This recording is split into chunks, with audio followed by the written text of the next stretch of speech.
He woke at 2:17 to silence. Not peaceful. Wrong.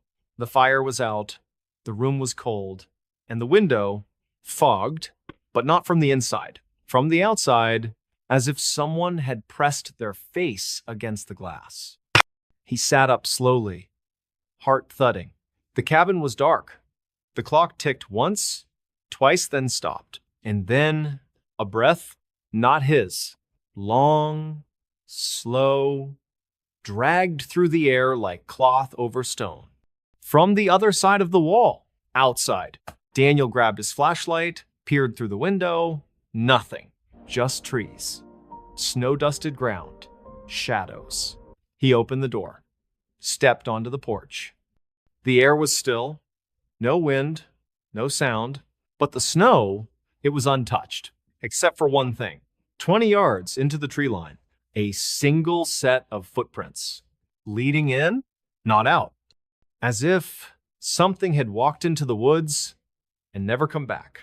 Daniel didn't sleep the rest of the night. He sat by the fire, gun on his lap, eyes locked on the tree line. At dawn, he followed the tracks. They didn't lead far, just deep enough into the woods to where the trees formed a perfect circle. No animal trails, no broken branches, just a ring of pines standing like sentinels. And in the center, a stone, flat, gray, carved with symbols Daniel didn't recognize. And on top, a dead crow, neck twisted, eyes gone, left like an offering. He backed away, ran back to the cabin, locked the door, boarded the windows. But that night, it came closer. He heard it first, a slow, rhythmic tap, like a branch against glass. But it wasn't a branch. It was a knock, 3 times. From the front door, Daniel didn't answer.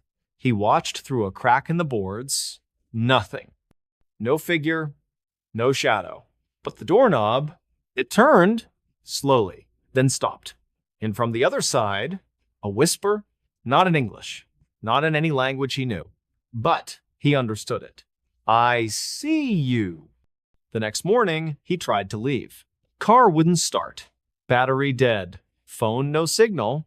Radio static, except for one station, faint, repeating the same phrase in a child's voice. Don't look outside. Don't look outside. Don't look outside. He stayed for 3 days. No power. No heat. Food running low. And every night, the knocking, the whisper, the feeling of eyes on the back of his neck. Then, on the 4th night, he saw it through the window. At the edge of the trees, tall, too tall, 12 feet, maybe more, thin, limbs like snapped branches. No face, just smooth, bark-like skin where features should be. And its arms, they dragged on the ground, long, knotted, ending in fingers too many, too thin, like roots. It didn't move, didn't breathe, just stood, watching. Daniel dropped to the floor, trembling. When he looked again, it was gone.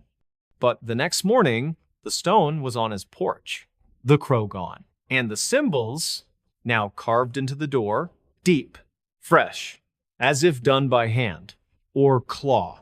He tried to burn it. Fire wouldn't touch it. He threw it into the creek, found it on his pillow that night.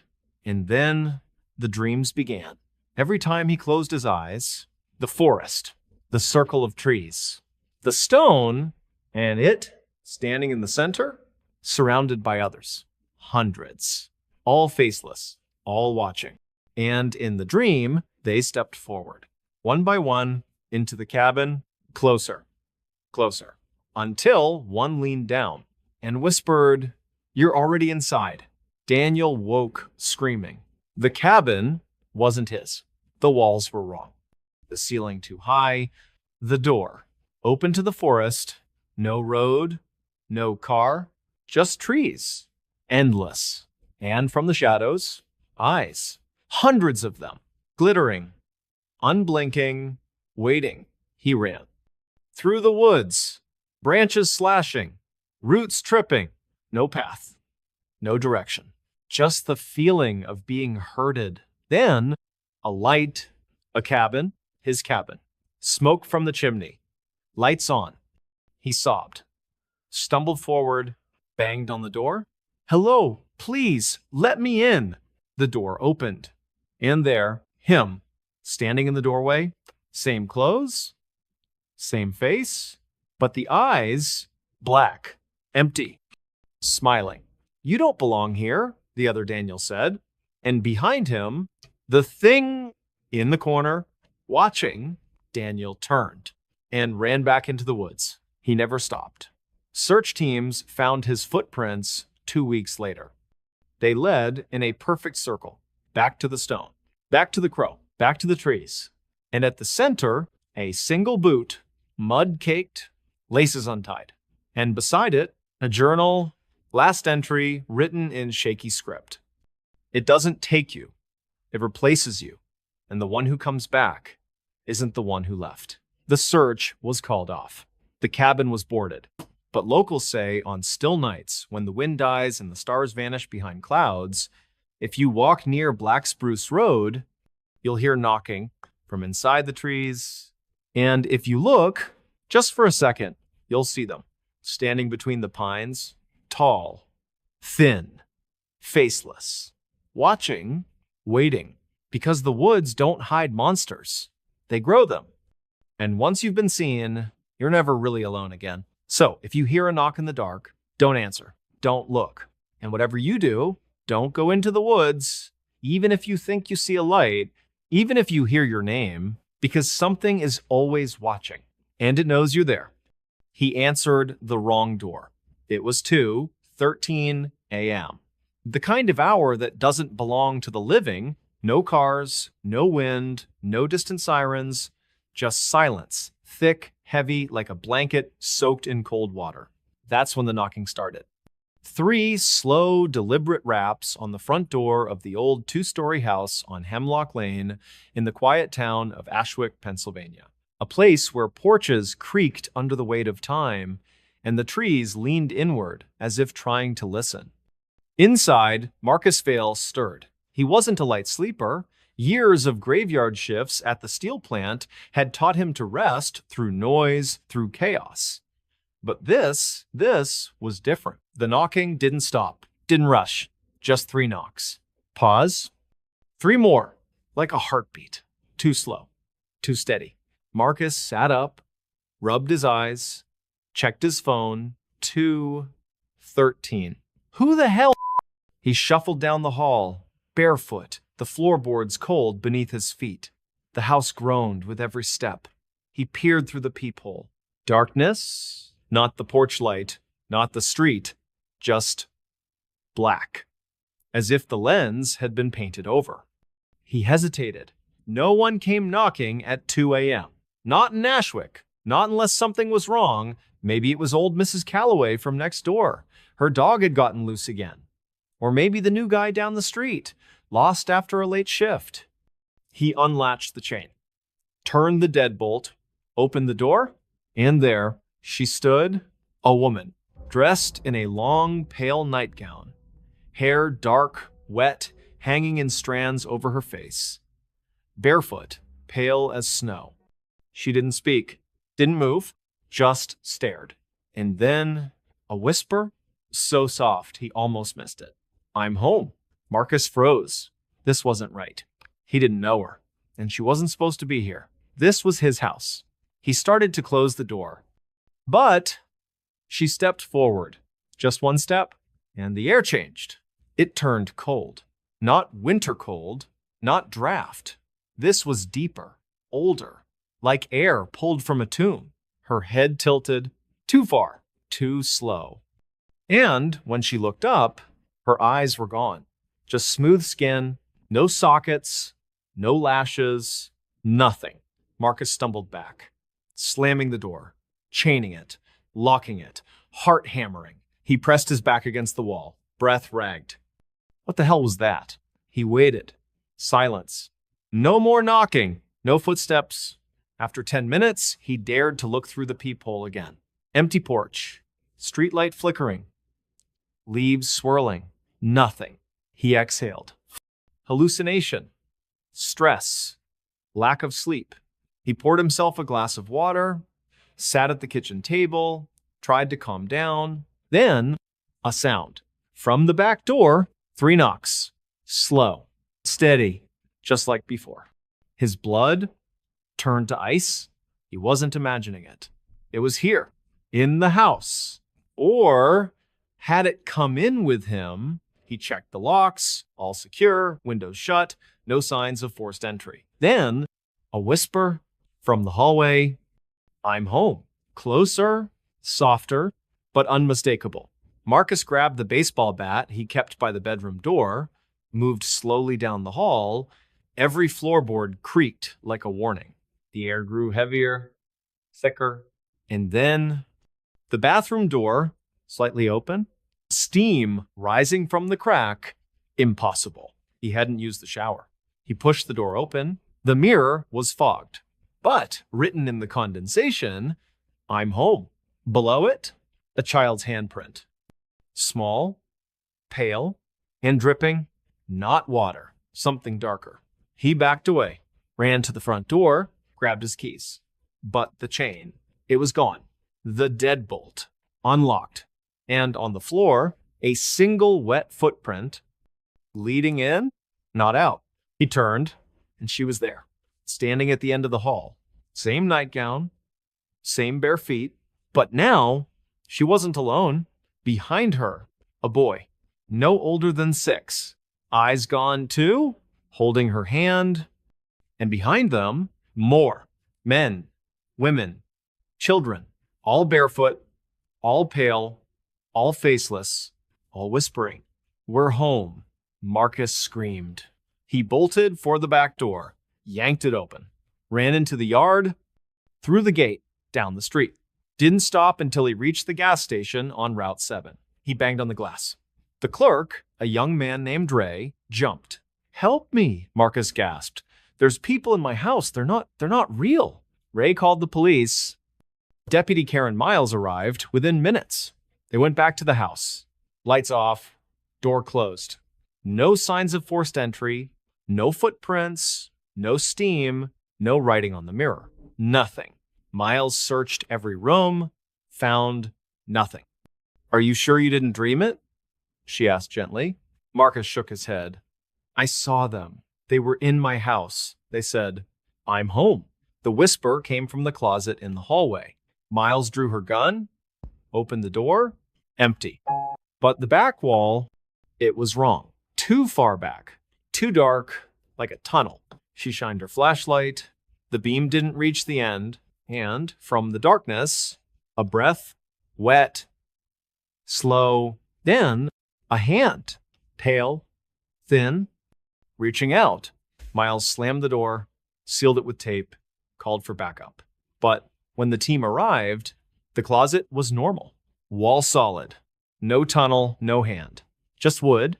They took Marcus in for evaluation, psych ward, observation. He lasted 2 days. Then, on the 3rd night, he disappeared. No alarm, no forced exit, just gone. Bed empty. Window locked. Only one thing left behind. A note, scrawled on a paper napkin. "I answered the wrong door. Now I have to let them in." Search teams went back to the house. Nothing. No signs of struggle. No footprints. But the closet door, it was open. And inside, the wall was gone, replaced by darkness. And from within, a faint sound, whispers, hundreds of them, all saying, "We're home." And if you stand on Hemlock Lane at 2:13 a.m., when the wind dies and the stars vanish, and you knock on Marcus's door 3 times, slow, steady, you might hear it. The latch, the creak. The voice, soft, wet, "I'm home." And if you look inside, you'll see him standing in the hall, pale, barefoot, eyes gone, smiling. Because he didn't escape, he invited them in. And now, he answers every knock for everyone. So, if you hear knocking at 2:13, don't answer, don't look. And whatever you do, don't open the door, even if it sounds like someone you love. Even if they say they're home, because some doors don't lead out. They lead in. And once you open one, you become the one who answers. Forever. Real footage police never released. It was never supposed to be seen. Not by the public. Not by the families. Not even by the officers who recorded it. And yet somehow it surfaced. A single file. Unmarked. Unnamed. Uploaded at 3:44 a.m. to a forgotten corner of a public archives server in the town of Hollows Creek, West Virginia. No username, no IP trace, just a timestamp. And a video. Duration, 18 minutes, 37 seconds. File name, CCTV, unknown, route 19-2. The footage begins in darkness. Then static, a flicker, and the image resolves. Grainy, green-tinged, night vision. It's a rural stretch of road, 2 lanes surrounded by thick forest. A faded sign reads, Hollows Creek, 8 miles. Timestamp in the corner, 11:17 p.m. No movement, just the sway of tree branches in the wind. Then headlights. A car approaches from the left, slow, steady, a 2008 silver sedan. License plate blurred in the recording, standard procedure. But later, investigators would confirm it belonged to Daniel Reeves, 34, a mechanic from nearby Pine Ridge. He was reported missing the next morning. His wife said he was coming home from a late shift. He never arrived. In the footage, the car slows. Not due to traffic. Not due to weather. There's nothing ahead. But the driver Reeves brakes. Pulls over to the shoulder. The engine cuts. Silence. Then he gets out. Not panicked. Not frantic. Just deliberate. He walks to the edge of the road, stares into the trees, and waits. For nearly 2 minutes, nothing happens. Then, a figure emerges. From between the pines, tall, thin, wearing a long coat, too long dragging in the dirt, its face obscured by shadow. Not from the night, from something else. As if the camera refuses to focus on it. Reeves doesn't run. Doesn't scream. He just watches. The figure stops 10 feet from him. Raises one hand. Not in greeting, in command. And Reeves begins to walk. Backward. Step by step. Into the woods. The camera doesn't follow. But the audio, it does. Footsteps. Crunching leaves. Then, a whisper. Not from Reeves. From the trees, multiple voices. Overlapping. Come in. Stay with us. You're wanted. Reeves's breathing grows shallow. His steps slow. Then, a scream. Short, cut off, like a hand over his mouth. Then silence. The camera remains fixed on the empty road. For 6 minutes. Then, movement. Reeves stumbles back into frame. But he's wrong. His clothes are torn, his face pale, too pale, like he hasn't seen sunlight in years. And his eyes? They don't blink. He walks to the car, opens the driver's door, gets in, starts the engine, drives away. The footage ends. But that's not what made the police seal it. That's not why the file was scrubbed from every backup. Why officers were sworn to silence. Why the deputy who first reviewed it, Karen Miles, resigned the next day, muttering about things that shouldn't be seen. It's what happens after. At 11:53 p.m., 7 minutes after Reeves drives off, another car appears. Sheriff's cruiser. Unit 14, Deputy Ray Teller. He slows, scans the road, pulls over, gets out, looks around, then he sees something on the ground. A phone. Reeves' phone. Teller picks it up, checks it, then he turns, looks into the woods, and he sees it. The figure, still there, standing between the trees, watching. Teller reaches for his radio, but before he can speak, the whisper returns. Louder, closer, come in. Teller freezes. Then he holsters his weapon, walks into the trees, same backward steps, same silence, same cut-off scream. The camera records it all. But again, that's not the worst part. At 12, 18 a.m., another vehicle, an ambulance. EMTs report a call about a stranded motorist. They get out. Search. One finds Teller's hat. Then they hear the whisper. Both men turn, walk into the woods, vanish. The camera keeps rolling. Now, for the next hour, car after car, a state trooper, a tow truck, a couple pulled over to argue. Every time, the same pattern. They arrive. They see something. They walk into the trees. Backward, quiet, gone. By 2-3 a.m., 7 vehicles are parked on the shoulder, engines running, doors open. No one returns. Then, the final entry, a black SUV. No plates. It stops. A man gets out, wearing a long coat, face hidden. He walks to the camera, looks up, and for the first time, the lens focuses.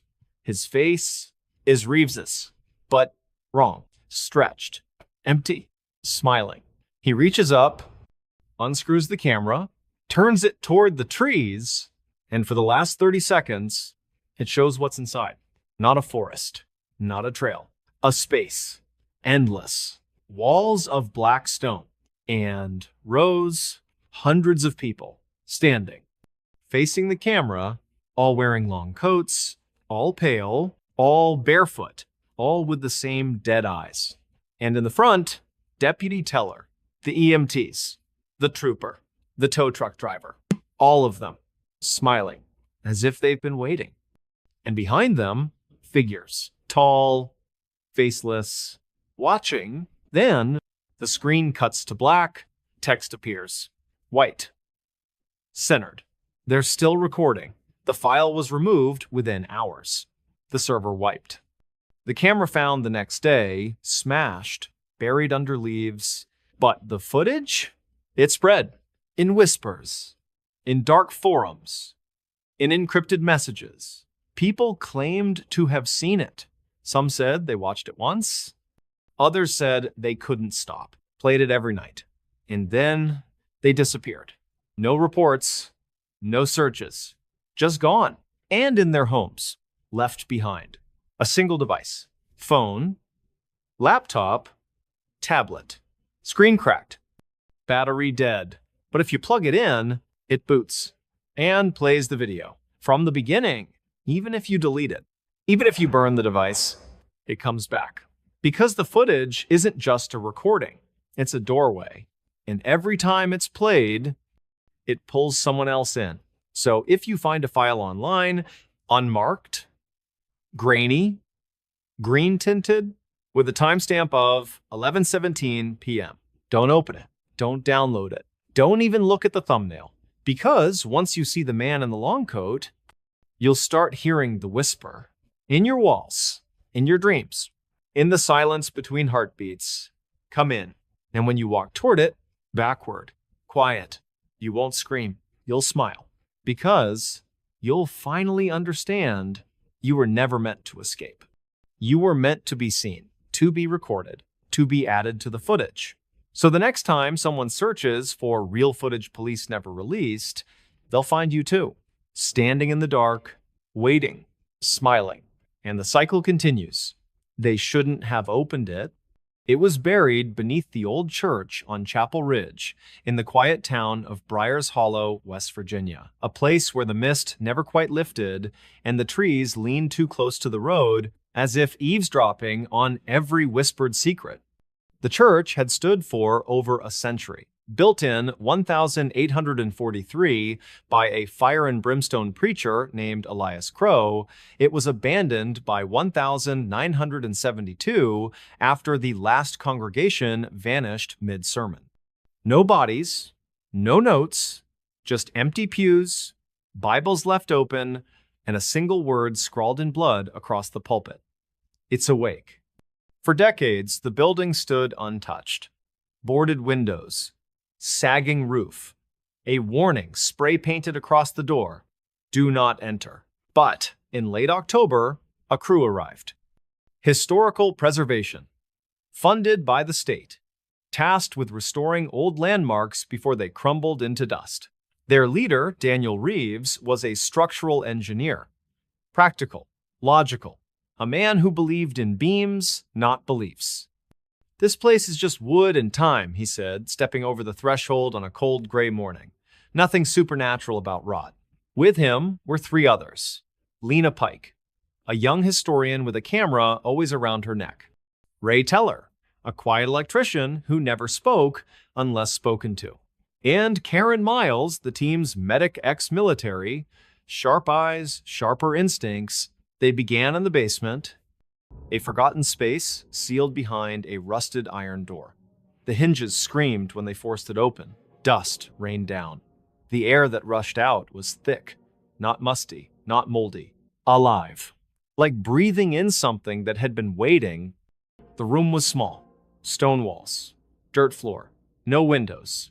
And in the center, a box, not wood, not metal, something darker. Like petrified wood fused with bone. 6 feet long, 2 feet wide, carved with symbols no one recognized, and sealed with a chain-thick, blackened links wrapped 7 times around it. At the top, a single word, etched deep. Never. Lena stepped forward, camera clicking. This wasn't on any blueprint, she said. It's not supposed to be here. Daniel knelt, ran a gloved hand over the surface. Looks like it's been here a long time. Karen crossed her arms. Then maybe we should leave it. Ray said nothing, just stared. But Daniel was already pulling out tools. We're documenting everything, he said. This is part of the site. We open it. Karen's voice tightened. Daniel, that word isn't a suggestion. It's a warning, Ray said, finally, from people who knew. Daniel laughed. And I'm sure they were perfectly rational. He cut the chain, 1 link at a time. The metal didn't break. It snapped, like dry twigs. And with the last link severed, the box breathed, a low, shuddering exhale from within. The air turned cold. Not winter cold. Dead cold. Lena's camera flashed once, twice, then died. The battery drained in seconds. Ray backed toward the door. We need to leave. Now. But Daniel was already lifting the lid. It opened slowly. Too slowly, as if resisting. Inside, not a body. Not bones, just cloth. Black. Tattered, folded neatly, and beneath it, a book. Leather-bound. Pages yellowed. The cover bore no title. Daniel reached for it. Karen grabbed his arm. Don't. But he pulled free. Opened it. The first page read, He dreams beneath. If you wake him, the sky will forget how to hold light. Below it, a sketch. A face, too wide. Eyes too many. Mouth stitched shut. And beneath that, do not speak his name. Daniel flipped to the next page. Blank. Next, blank. Until page 44, a single sentence. You have already spoken it. The lights in the basement flickered, then died. Only their headlamps remained. And in the sudden darkness, a sound. From the box, a whisper, not from the book. From inside the cloth, thank you, they ran. Up the stairs. Through the church, out into the cold afternoon. They sealed the door behind them, called for backup, demanded the site be quarantined, but it was too late. That night, Lena woke to knocking. Not at her door. From under her bed, she looked. The floorboards were moving, bulging, as if something was pushing up from below. And from the gap, a hand. Pale, thin, fingers too long. She screamed, ran to the bathroom, locked the door, turned on the light, and in the mirror, she wasn't alone. Behind her, a figure, tall, dressed in black cloth, face stitched shut, smiling with its eyes. She turned, nothing. But the mirror still showed it, watching, waiting. She smashed it, fled the house, never came back. Ray was next. He lived in a trailer at the edge of town. At 3:17 a.m., his power went out. Phone died. Radio static. Then, a voice. From the walls, you let me in. He grabbed his rifle, fired at the wall. Plaster burst. Dust fell. And from the hole, a thread, black, thick, like the ones from the cloth. It moved, crawled. Toward him, he ran outside, into the woods. Search teams found his body 3 days later, hanging from a tree. Not by rope, by threads, wrapped around his neck, wrists, ankles. His eyes gone, replaced with black cloth, stitched shut. Daniel refused to believe it. It's coincidence, he said, pacing his living room. Stress, grief, mass hysteria. But then the book appeared. On his coffee table, he hadn't taken it, hadn't seen it since the church. Yet there it was, open to a new page. You called me, now I call you. That night, he dreamed of the box, of the cloth unfolding, of something rising, not walking, unfolding like a flower made of shadow and bone. And in the dream, it spoke, not in words, in names, his mother's, his sister's, his first love, names it shouldn't know. And when he woke, his phone was ringing. Unknown number. He answered. Silence. Then, his own voice, whispering, I'm in the walls. He tore the house apart, tore down drywall, cut into the floor, found nothing. But the voice kept coming, from the vents, from the pipes, from his head. And then, the knocking. Every night, from every wall, 3 knocks. Pause. 3 more. Like a heartbeat, like a countdown. Karen was the last. She'd left town, drove to Oregon, changed her name. But on the 7th night after the box was opened, she woke in a room she didn't recognize. Stone walls, dirt floor, the box open, the cloth gone, and above her, a crack in the ceiling, not rock, sky. But wrong. No stars, no moon, just endless black. And from it, a face, huge, stitched, smiling, and a whisper. They shouldn't have opened it. Then, silence. The file was recovered weeks later. A security camera from the church basement. It showed everything. The chain breaking, the box breathing, the book opening, and in the final frame, the cloth moving, crawling, like it was alive. And beneath it, something waking. The footage was classified, buried. But those who saw it, they never slept again. Because the truth wasn't in the box. It was in what came after. And it's still out there. In the walls. In the dark. In the silence between breaths. Waiting. Because once you open the wrong door, you don't close it. You become part of what's on the other side. So if you hear knocking at 317A, if your lights flicker for no reason, if you find a book with no title, don't open it. Don't read it. Don't even touch it. Because some things were buried for a reason. And the moment you lift the lid, you become the offering, not the explorer, not the hero, just another voice in the dark, whispering too late. They shouldn't have opened it. She vanished without a trace. It was a cold November evening in the quiet town of Black Hollow, nestled deep in the pine-covered hills of northern Idaho. The kind of place where everyone knows your name, where porch lights stay on long after dark just to keep the shadows at bay. The air carried the scent of damp earth and wood smoke, and the wind whispered through the trees like secrets passed from one generation to the next. Before we begin, tell me, where are you listening from and what time is it there? That night, the sky was overcast, thick with clouds that refused to let even a sliver of moonlight through. The streets were nearly empty, only a few cars passed by, their headlights cutting brief tunnels through the fog. Most folks were already indoors, tucked beneath warm quilts, unaware that something terrible was about to unfold. At 8:47 p.m., Emily Carter left the local diner, the Rusty Spoon, after finishing her shift as a waitress. She was 23 years old, with auburn hair that fell just past her shoulders and a quiet smile that made people feel at ease. She wore a navy blue coat, her favorite pair of brown boots, and carried a small tote bag slung over her shoulder inside, a novel she'd been reading, a pack of gum, and her phone. She waved goodbye to Martha, the night manager, who locked the door behind her. "Drive safe, hun," Martha called out. "Weather's turning nasty." Emily smiled, pulling her coat tighter. "I'll be fine. Only a 10-minute walk." And so, she stepped into the night. The walk home should have taken no more than 15 minutes. Her apartment was on the edge of town near the old rail trail that cut through the woods behind the abandoned paper mill. She'd walked it 100 times before, sometimes at night, sometimes in the rain. Nothing had ever happened until that night.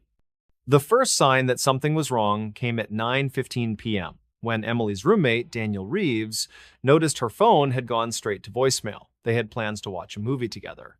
He tried calling again. No answer. He sent a text. "You okay? Movie's starting." No reply. By 9:40, Daniel was pacing the living room. Emily wasn't one to ignore messages, not without a reason. He called the diner. Martha confirmed she'd left on time. He checked the security camera footage from the diner's back door. It showed Emily stepping out, glancing left and right, then walking down the sidewalk toward the trail. The timestamp read 8:48 p.m. Then nothing. No footage from any other cameras picked her up. No sightings, no calls, no texts. Daniel called the police at 10:03 p.m. Deputy Carl Henshaw arrived within 10 minutes.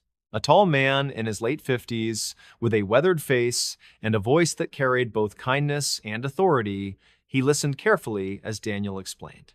He reviewed the footage, asked about Emily's routine, her relationships, any recent stress. Daniel said she'd been in good spirits, maybe a little tired, but nothing unusual. They walked the route together, flashlights cutting through the fog. The trail was muddy, leaves slick with dew. Henshaw called out her name several times. Only silence answered. At the edge of the woods, near the rusted tracks of the old mill, they found something. A single boot, brown, worn at the heel, Emily's size. It lay just off the path, half buried in the leaves.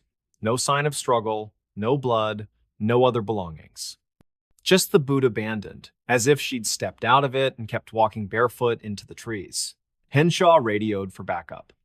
Search teams were assembled by midnight. Volunteers from the town, neighbors, co-workers, even strangers, grabbed flashlights, dogs, and thermal scanners. They combed the woods, the creek beds, the old mill building. They called her name until their voices grew hoarse. Nothing. The next morning, the entire county was on edge. Flyers with Emily's photo were taped to every lamppost, gas station, and grocery store window. Her face, soft, freckled, eyes bright with life, stared out from the pages of the local newspaper. "Have you seen this woman?" the headline read. But no one had. Not at the gas station on Route 9, not at the bus stop in town, not at the hospital, the shelters, or the interstate rest areas. Emily Carter had vanished. As the days passed, the search expanded. Helicopters scanned the treetops, drones hovered over the dense forest. Canine units tracked scent trails that always seemed to end in circles, as if whatever Emily had followed or whatever had taken her had doubled back, confused the trail on purpose. Then, on the fifth night, something strange happened. One of the search volunteers, an elderly man named Frank Dobbs, claimed he saw a figure standing at the edge of the woods near the mill. It was past midnight. He'd been checking trail markers when he noticed movement through the trees. "A woman," he said, wearing a blue coat, long hair, standing perfectly still. He called out. No answer. When he approached, the figure turned and walked deeper into the forest. Frank followed, but the underbrush was thick, and soon he lost sight of her. He found no footprints, no broken branches, nothing to suggest anyone had passed through. Still, he was certain it was her, he whispered to Deputy Henshaw the next morning. "I know it was." The deputy didn't dismiss him. Frank wasn't the type to imagine things. He'd lived in Black Hollow his whole life, knew every inch of those woods. And then 3 days later, another sighting. This time, it was a teenager biking home from a friend's house. He said he saw someone standing in the middle of the road just past the old railroad crossing. She was barefoot, wearing only a thin dress, even though the temperature had dropped below freezing. When he shone his bike light on her, She turned slowly, her face pale, eyes hollow, and pointed toward the trees. He pedaled away as fast as he could. When police arrived, they found tire tracks, bike skid marks, and a single footprint in the mud. Barefoot, small, female, but no one else. The town began to change. People stopped walking alone at night. Parents called their children home before dusk.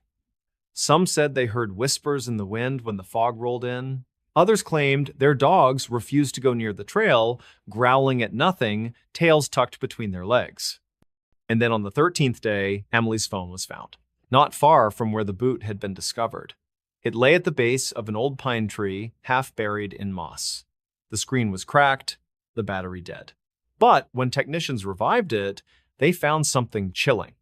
The last photo taken was not of Emily. It was a blurry image, dark, grainy, of a narrow dirt path winding through dense trees.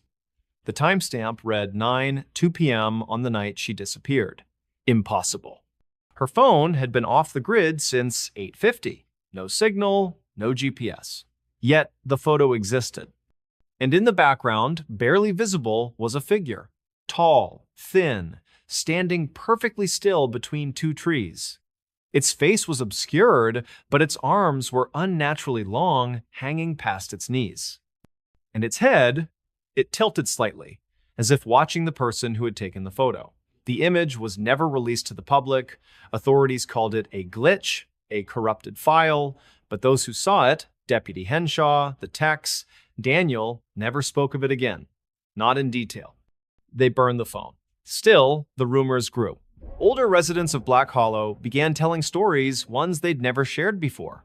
Tales of the Hollow Man, a presence said to dwell in the woods long before the town was built. A watcher, a taker. It didn't kill, it didn't attack. It simply waited. And when someone walked the trail at the wrong time, with their mind distracted, their heart heavy, it called them, not with sound, but with silence, with stillness. Some said it fed on loneliness. Others believed it collected souls who no longer belonged. And then, one winter evening, nearly 6 months later, Daniel received a letter. No return address. Postmarked from a town over 200 miles away. Inside was a single sheet of paper, yellowed, brittle, as if it had been stored for years. The handwriting was shaky, uneven. Daniel, it read, I'm sorry I didn't say goodbye. I hear it calling. It's not loud, it's not angry, it's just there. Like a song I've always known, I think I was meant to follow. Don't look for me. I'm not lost. I'm found. And beneath it, a small sketch. A path, trees, and at the end, two figures, hand in hand, one small, one tall. The letter was never tested for fingerprints. Daniel burned it in his fireplace that same night. To this day, the trail remains. The woods stand silent. And every November, when the fog rolls in and the wind carries the scent of pine and decay, people say you can see her Emily standing at the edge of the trees, barefoot, coat flapping in the breeze, waiting not to come back. But to be followed, never go in that house. It began with a whisper, not the kind carried on the wind. No, this was different. This whisper came from the mouths of children, passed from one backyard game to another, spoken in hushed tones beneath the flicker of porch lights on summer evenings. Never go in that house. The house stood at the end of Sycamore Street in the quiet town of Cedar Ridge, West Virginia, a place where time moved slow and secrets were buried deep beneath layers of coal dust and mountain silence.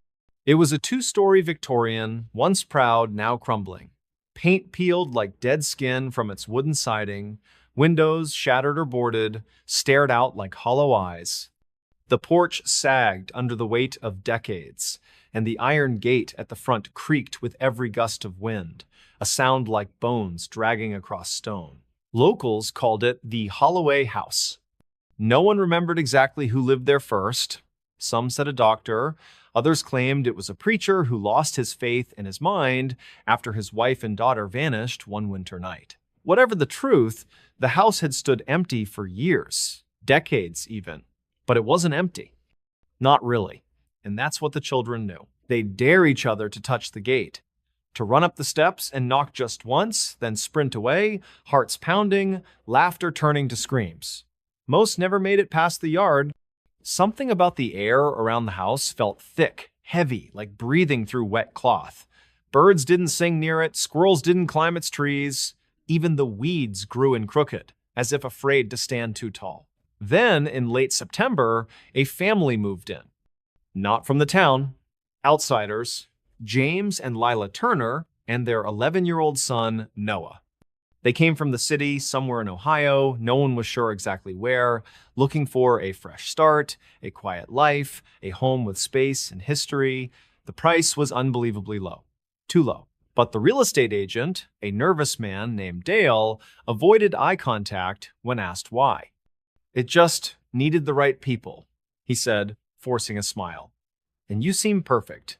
They should have listened to the silence that followed. The first night, they heard the knocking, not at the door. Inside the walls, a slow, rhythmic tapping like fingers dragging across wood. It started just after midnight. Noah was the first to hear it. He sat up in bed, heart thudding, convinced someone was in the house. He called for his parents. James grabbed the baseball bat he kept by the bedroom door just in case and checked every room. Nothing. No one. All doors and windows were locked. Lila laughed it off. "Old houses make noises," she said, kissing Noah's forehead. "Just the pipes, or the wind." But the next night, the knocking came again. Louder, closer.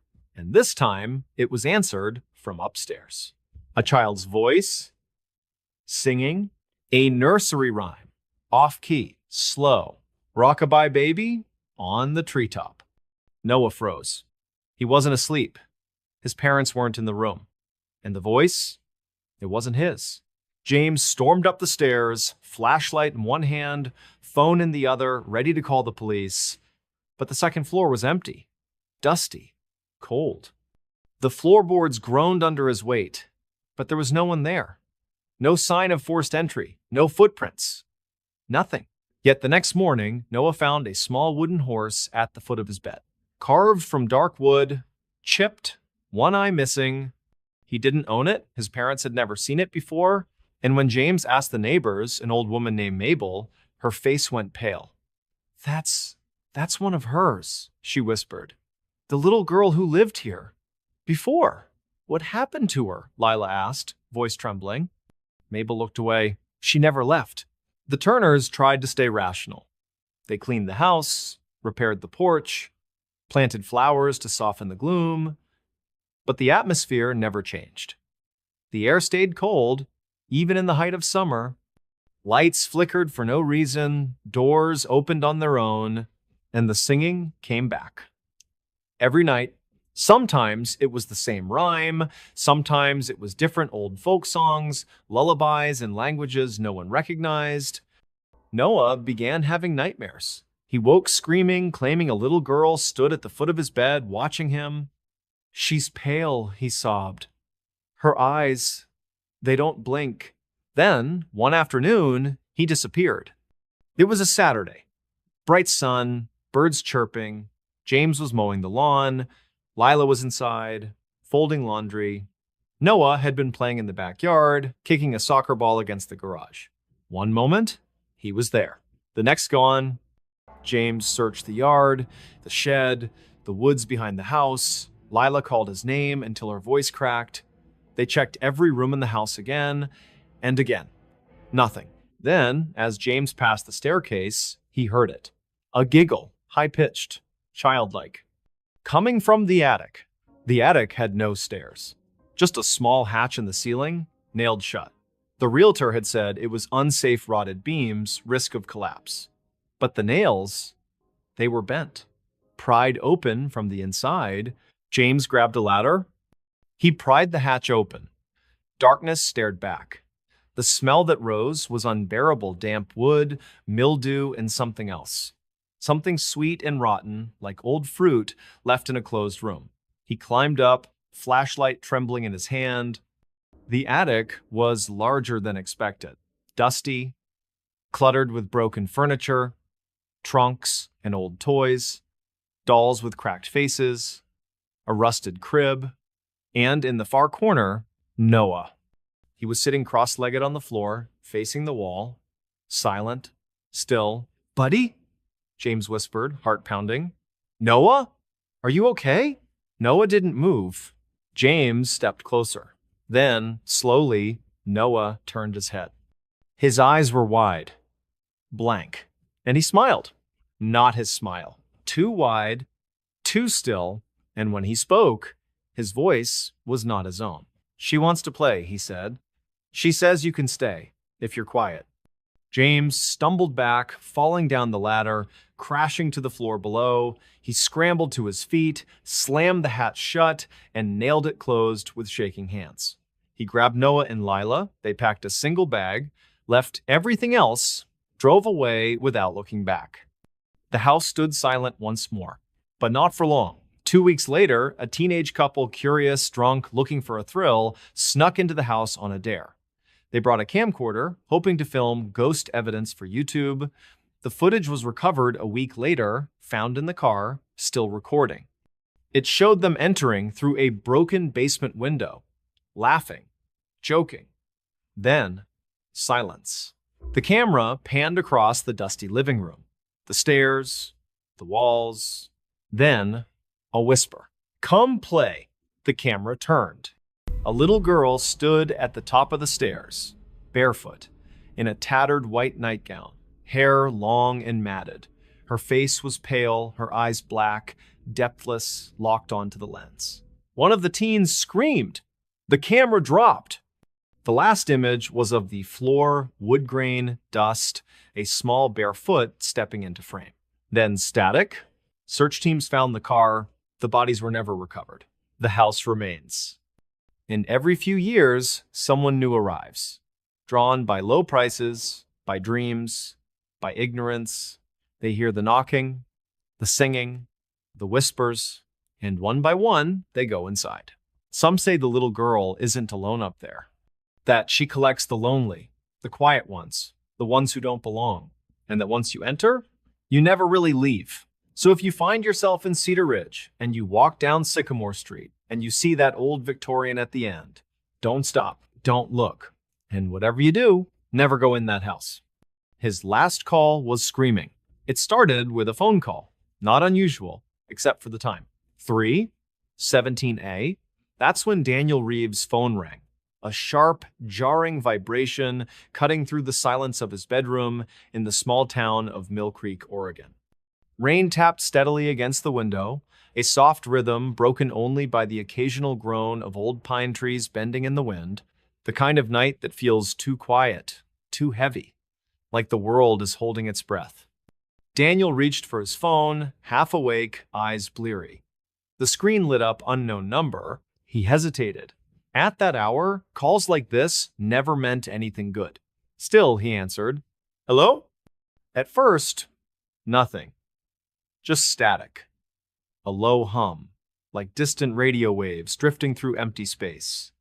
Then, a breath, not his, slow, wet, as if someone was breathing through a throat full of water. "Daniel," a voice whispered.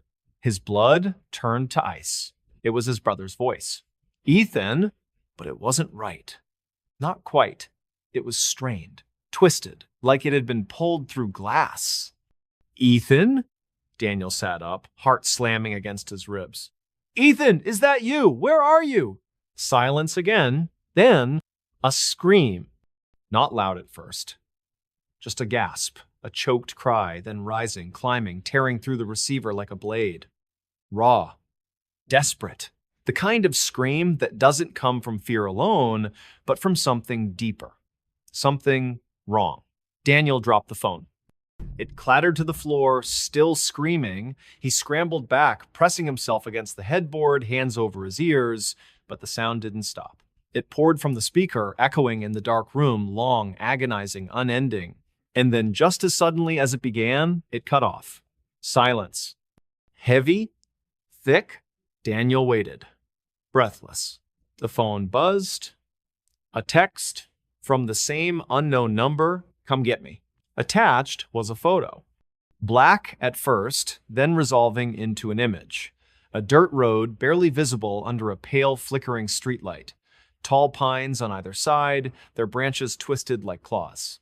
And in the center, a single car, half hidden in the shadows. Ethan's truck.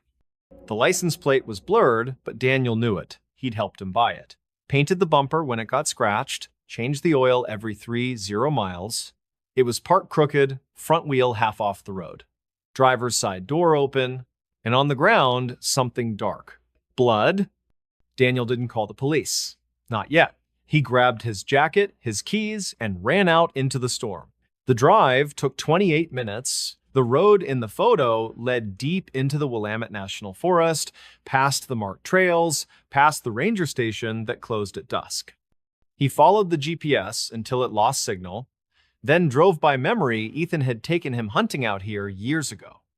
Deep woods, no cell service, no people, just silence. And then he saw it. The truck, exactly as in the photo. Door open, engine cold, keys still in the ignition. "Ethan!" Daniel called, voice cracking. "Ethan, where are you?" No answer. Only the wind, the rain, the creak of trees. He stepped out, flashlight in hand. The beam cut through the dark, shaking with his grip. He scanned the ground, mud, tire tracks, and, yes, blood. Smears on the gravel, drag marks. His stomach twisted. He followed the trail into the trees. Branches grabbed at his clothes. Roots threatened to trip him. The deeper he went, the colder it got, unnaturally so. His breath fogged, even though it wasn't that kind of winter. Then light, faint, orange, firelight. Through the trees, a small clearing. And in the center, a campfire, burning low. And around it, 3 figures, sitting in silence. Daniel froze. They weren't moving, not breathing, just sitting. One in a hunting jacket, one in a flannel shirt, one in a hoodie, hood pulled up, and then the one in the hoodie turned, slowly, too slowly. Its head rotated a full 180 degrees, and where a face should have been, there was only shadow. Daniel stumbled back, flashlight falling from his hand. The beam spun, illuminating the others. They turned too, one by one, all facing him, all with no faces, just smooth, blank skin where eyes and mouths should be. He ran. Branches slashed his arms, roots caught his feet. He didn't look back. Couldn't. When he reached the truck, he dove inside, slammed the door, started the engine. Tires spun in the mud as he reversed, then peeled onto the road. He didn't stop until he reached the police station in Mill Creek. He burst through the door, soaked, shaking, babbling about Ethan, the call, the figures, the fire. Deputy Karen Miles listened, took notes, calmed him with coffee. Then she checked the system. No missing persons report for Ethan Reeves. No record of a truck matching the description being towed. No calls from an unknown number logged on Daniel's phone, except one made by him at 3:17 a.m. to his own voicemail. What? Daniel stared at her. That's impossible. I didn't. She played the recording. His voice. Calm. Flat. Ethan, he said. Come get me. Then screaming. His screaming. Long. Horrifying. Exactly as he'd heard it. But he hadn't made that call. He knew he hadn't. Deputy Miles promised to send a team to the site at first light. Daniel waited in the lobby, wrapped in a blanket, staring at the floor. At 5:48 a.m., his phone rang again. Same number. He didn't answer. It rang. And rang. And rang. Finally, it stopped. Text. You left me there. Another photo? This time, Daniel, standing in the clearing, back to the camera, facing the fire, surrounded by the 3 figures. Except he wasn't wearing the clothes he'd left in. He was wearing the hoodie, and his head, it was turned backward. Daniel screamed. He threw the phone. It shattered against the wall. Deputy Miles rushed out. Daniel, what is it? He couldn't speak. Couldn't move. She picked up the pieces, tried to recover the image, but the screen was dead. You need rest, she said gently. Grief does strange things. Maybe, maybe, your brother's been gone longer than you think. Daniel looked at her. What? She hesitated, opened a file. Ethan Reeves died 2 years ago. Car accident. Off the same road. They never found his body. Search was called off after 3 days. Daniel felt the world tilt. No, that wasn't right. He'd talked to Ethan last week, had dinner with him, laughed about old times, hadn't he? Memories flickered bright, then dim. Faces blurred, dates twisted. Had it been 2 years? Had it been longer? He didn't remember. He couldn't remember. Deputy Miles walked him to a room, gave him water, told him to lie down. He did, but he didn't sleep. He waited, and at exactly 3:17 a.m., his phone buzzed. Not ringing, just vibrating. On the floor, screen dark. But the speaker, a whisper, "You're here now." Then, screaming, not from the phone, from inside his head, and this time, it was his own voice. The search team found the truck 2 days later. Empty. He's in the ignition, Daniel's jacket in the passenger seat, no sign of him, no footprints, no tire tracks leading away, just rain and silence. And in the woods, deep in the clearing, the fire still burned. Low, flickering. Around it, 4 figures, sitting still. One in a hoodie, head turned backward, waiting for the next call, because the forest doesn't let go. And the phone always rings at 3:17. And once you answer, you never stop screaming. Buried alive with her secret. The storm rolled in just after midnight. Not the kind of storm with thunder and lightning. No, this was different. This was the kind that crept in on silent feet. A thick, suffocating fog swallowing the town of Hollows End, Arkansas, like a slow, deliberate breath. The air turned heavy. The trees stood still. Even the crickets had gone quiet, as if they knew something terrible was about to happen. And it had. 3 days earlier, Clara Whitmore had vanished. She was 29, quiet, kind, the kind of woman who brought casseroles to grieving neighbors and always remembered birthdays. She worked at the local library, shelving books with careful hands, her dark braids swinging over one shoulder. She lived alone in a small white house on Cypress Lane, the one with the overgrown garden and the porch swing that creaked in the wind. No one saw her leave. No one heard a struggle. But on the morning of her disappearance, her front door stood open. A single coffee mug sat on the counter, still warm. Her phone lay on the couch, screen cracked, as if it had been dropped in a hurry. And in the backyard, fresh dirt, not from gardening, from digging. Sheriff Dale Mercer arrived within the hour. He'd known Clara since she was a girl. Her father, a retired schoolteacher, had died the previous winter. Since then, she'd grown quieter, more withdrawn, but no one thought she was in danger. Until the hole. It was 6 feet long, 2 feet wide, deep. Too deep for a dog, too precise for an animal. The edges were clean, the soil piled neatly to the side. A shovel leaned against the fence. Clara's, her name, carved into the wooden handle. Mercer's stomach twisted. This wasn't random. This was personal. And then later that afternoon, they found the note, tucked inside the hollow of an old oak at the edge of her property. Written in shaky, looping script on a page torn from a library book. I didn't mean to. But she wouldn't stop crying. No signature, no explanation, just that. And beneath it, a child's drawing. A stick figure woman lying in a hole. Above her, a second figure, faceless, holding a shovel. And in the sky, a single black star. The town whispered. Some said Clara had finally cracked under grief, that she dug her own grave, left the note as a confession, and walked into the woods to disappear. Others believed someone had taken her, someone who knew her secrets. But the truth was worse, because Clara wasn't taken. She was buried, alive, and she took her secret with her. It began with the baby, not hers. Clara had never been married, never even had a serious boyfriend. But the night she vanished, neighbors reported hearing a child cry, soft at first, then frantic, then suddenly cut off. Around 11:37 p.m., one woman, Mrs. Langston, peered through her blinds. She saw Clara in the backyard, wrapped in a blanket, rocking back and forth. Not alone, in her arms a bundle, small, swaddled, and then movement. The shovel, the dirt, the hole. Mrs. Langston called the sheriff at 11:42. By the time he arrived, the yard was empty, the crying had stopped, and Clara was gone. But the baby? No trace.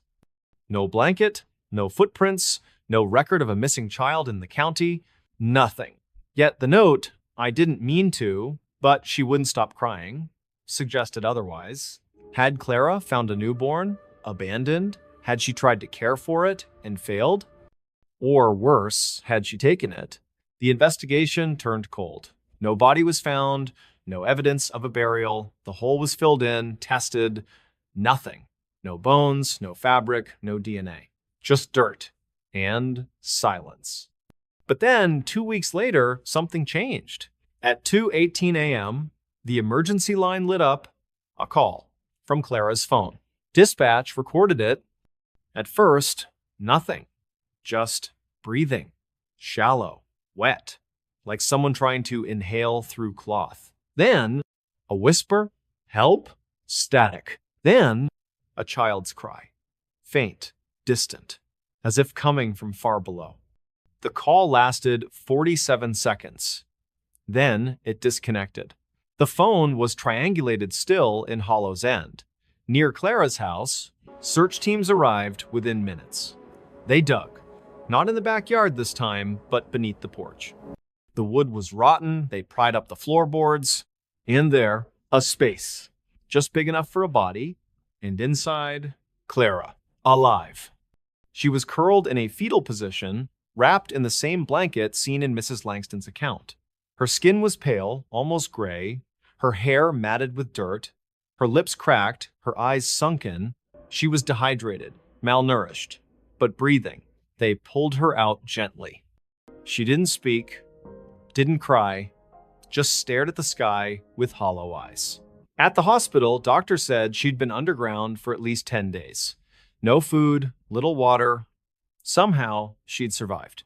But her hands, they were clenched in fists. When a nurse tried to open them, Clara screamed a raw, animal sound, fighting with sudden strength. Eventually, they sedated her. Only then did they pry her fingers open. In her right hand, dirt. In her left, a tiny pink sock, size, newborn. And inside it, a single fingernail, human, not hers. The sheriff showed her the drawing again, the one from the oak tree. "Clara," he said gently, "who was the baby?" She didn't answer. Just rocked, back and forth, like she was still holding something. Days passed. She began to eat, to speak in fragments. She told them about the night, about finding the baby on her doorstep. A girl, no note, no blanket, just left there, wrapped in a towel, crying in the cold. "I didn't know what to do," she whispered. "No one was looking for her. No missing reports. I thought I could keep her, just for a little while." But the crying never stopped. Not at night, not during meals, not when she rocked, sang, walked. And then 3 nights in, Clara snapped. She didn't mean to. She swore it. But the baby wouldn't stop. And the noise, it filled the house. It echoed in her skull. It reminded her of her father's last days, gasping for air, begging for silence. So she did it. She wrapped the baby in the blanket, took her to the backyard, dug the hole, and buried her. But guilt came fast, too fast. So she dug her up and buried herself instead. "I thought if I took her place," Clara said, voice breaking, "maybe she'd forgive me." She'd crawled into the shallow space beneath the porch, pulled the dirt over her legs, covered her chest, left only her face exposed until the storm came. Then she buried her own face too. Just a small hole hidden under the floorboards for air, and waited to die, to be punished, to be forgotten. But the baby, she still heard her. Every night, crying from under the house. Clara was released after 2 weeks. Psych evaluation. Not guilty by reason of temporary insanity. No charges filed. The baby's remains were never found, no DNA match, no records, no parents came forward. The case was closed. The town moved on, but Clara didn't. She moved out of the house on Cypress Lane, sold it to a young couple from Little Rock, but on the night before they moved in, the husband called the sheriff, said he heard something under the porch, a soft, rhythmic tapping, like fingers on wood, and beneath it, a child's cry. Faint, hungry, waiting. They dug again. This time, nothing. No body, no bones, no sock. But in the dirt, a single word scratched into the earth. Mama. The couple left the next morning, never came back. The house stands empty now. And every November, when the fog rolls in and the wind carries the scent of damp soil, people say you can see her, Clara, standing in the garden, barefoot, holding a bundle wrapped in a stained blanket. Rocking, whispering, and beneath the porch, something breathes. Something small. Something that never stopped crying. Because some secrets don't stay buried.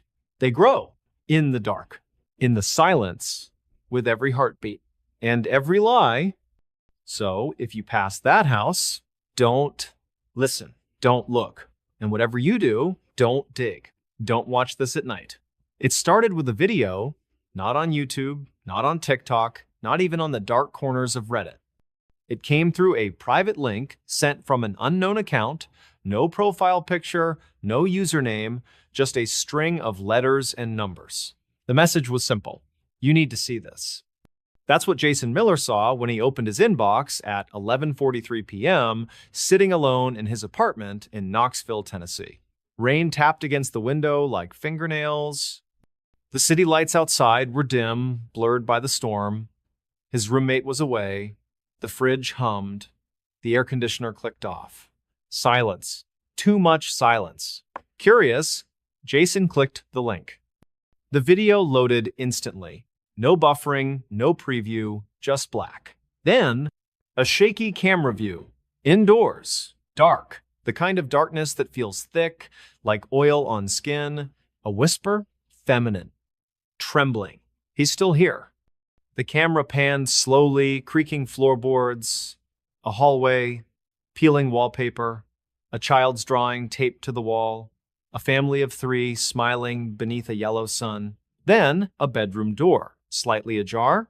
The whisper came again. I don't know how long I have. The person holding the camera, small hands, chipped purple nail polish, pushed the door open. Inside, a bed. Unmade. A nightstand. A lamp. And on the floor, a man, face down. Motionless. Beside him, a pool of dark liquid spreading across the hardwood. The camera zoomed in. The man turned his head, slowly, too slowly. His eyes were open, white, clouded. Not dead, not yet, but something worse. His mouth moved, but no sound came out. Just bubbles of blood at the corners. Then, a shadow crossed the wall. Tall, thin, no face. Just a silhouette, stretching, warping, as if the light itself was afraid of it. The woman gasped. The camera dropped. For a moment, only the floor in view. Dust. A dropped earring. Then, a hand. Pale. Long-fingered. Reaching into frame. Grabbing the camera. Lifting it. Now the view was from the floor, tilted upward. The woman, blurry out of focus, was being dragged backward by her hair. Her legs kicked. Her screams were muffled, as if something was pressed over her mouth. Then silence. The camera stayed on, pointed at the ceiling. A crack ran across the plaster, shaped like a spider's web. Minutes passed, no movement, no sound. Then, a drop of blood, plopping onto the lens, red, thick, then another, and another, dripping from above. The camera tilted, now pointing toward the ceiling. And there, she was hanging, upside down. bound at the wrists with electrical cord. Her hair dangled toward the floor, her eyes were open, wide, unblinking. But she wasn't looking at the camera. She was looking through it at you. Her lips moved, no sound. But Jason read it. He sees you too. Then the screen went black. Text appeared, white on black, centered. Don't watch this at night. Jason froze. His breath caught. The room felt colder, the shadows in the corners deeper. He slammed the laptop shut, heart pounding, hands shaking. It's fake, he muttered. Just a prank. Deep fake. Horror edit. Something. But the woman's eyes, they had looked real. Too real. He opened the laptop again just to prove it to himself. The video was gone. The link? Invalid. No trace. He searched the sender. Nothing. Deleted. Erased. He tried to forget it. But that night, he heard it. A drip from the ceiling.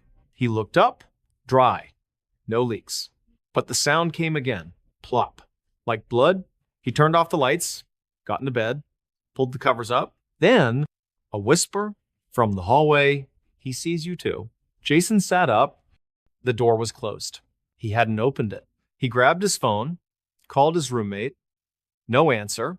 Called 911. The dispatcher answered. Calm? Professional? I think someone's in my apartment, Jason whispered, voice trembling. I heard.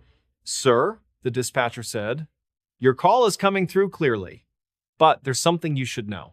Pause. Then, we've been trying to reach you for the past 3 hours. Jason's blood turned to ice. What? What? Your neighbor reported screams. Police were dispatched. When they arrived, your laptop was open. You were on the floor, unresponsive. Jason looked down. His body was in the bed. Chest still, eyes open, staring at the ceiling, and on the laptop screen, the video was playing again. Black. Then, don't watch this at night. And beneath it, a new message. You're already in it. The video resurfaced 2 weeks later. Same link, same message, sent to a college student in Des Moines. Then a nurse in Phoenix. Then a truck driver in Wyoming.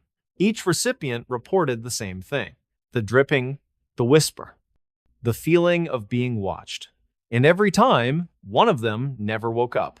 Authorities traced the link, found nothing. No server, no origin, just a dead end. But survivors, those who closed the video in time, spoke of one detail.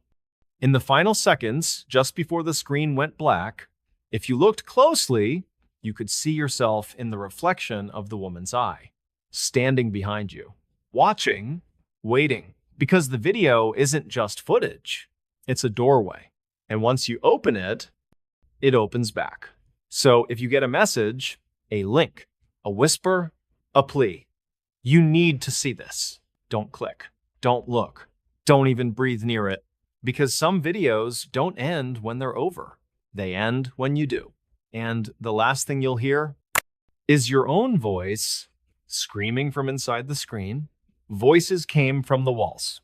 It started with a whisper. Not loud, not sudden, just there. Like a breath against the back of your neck when you're alone in a room.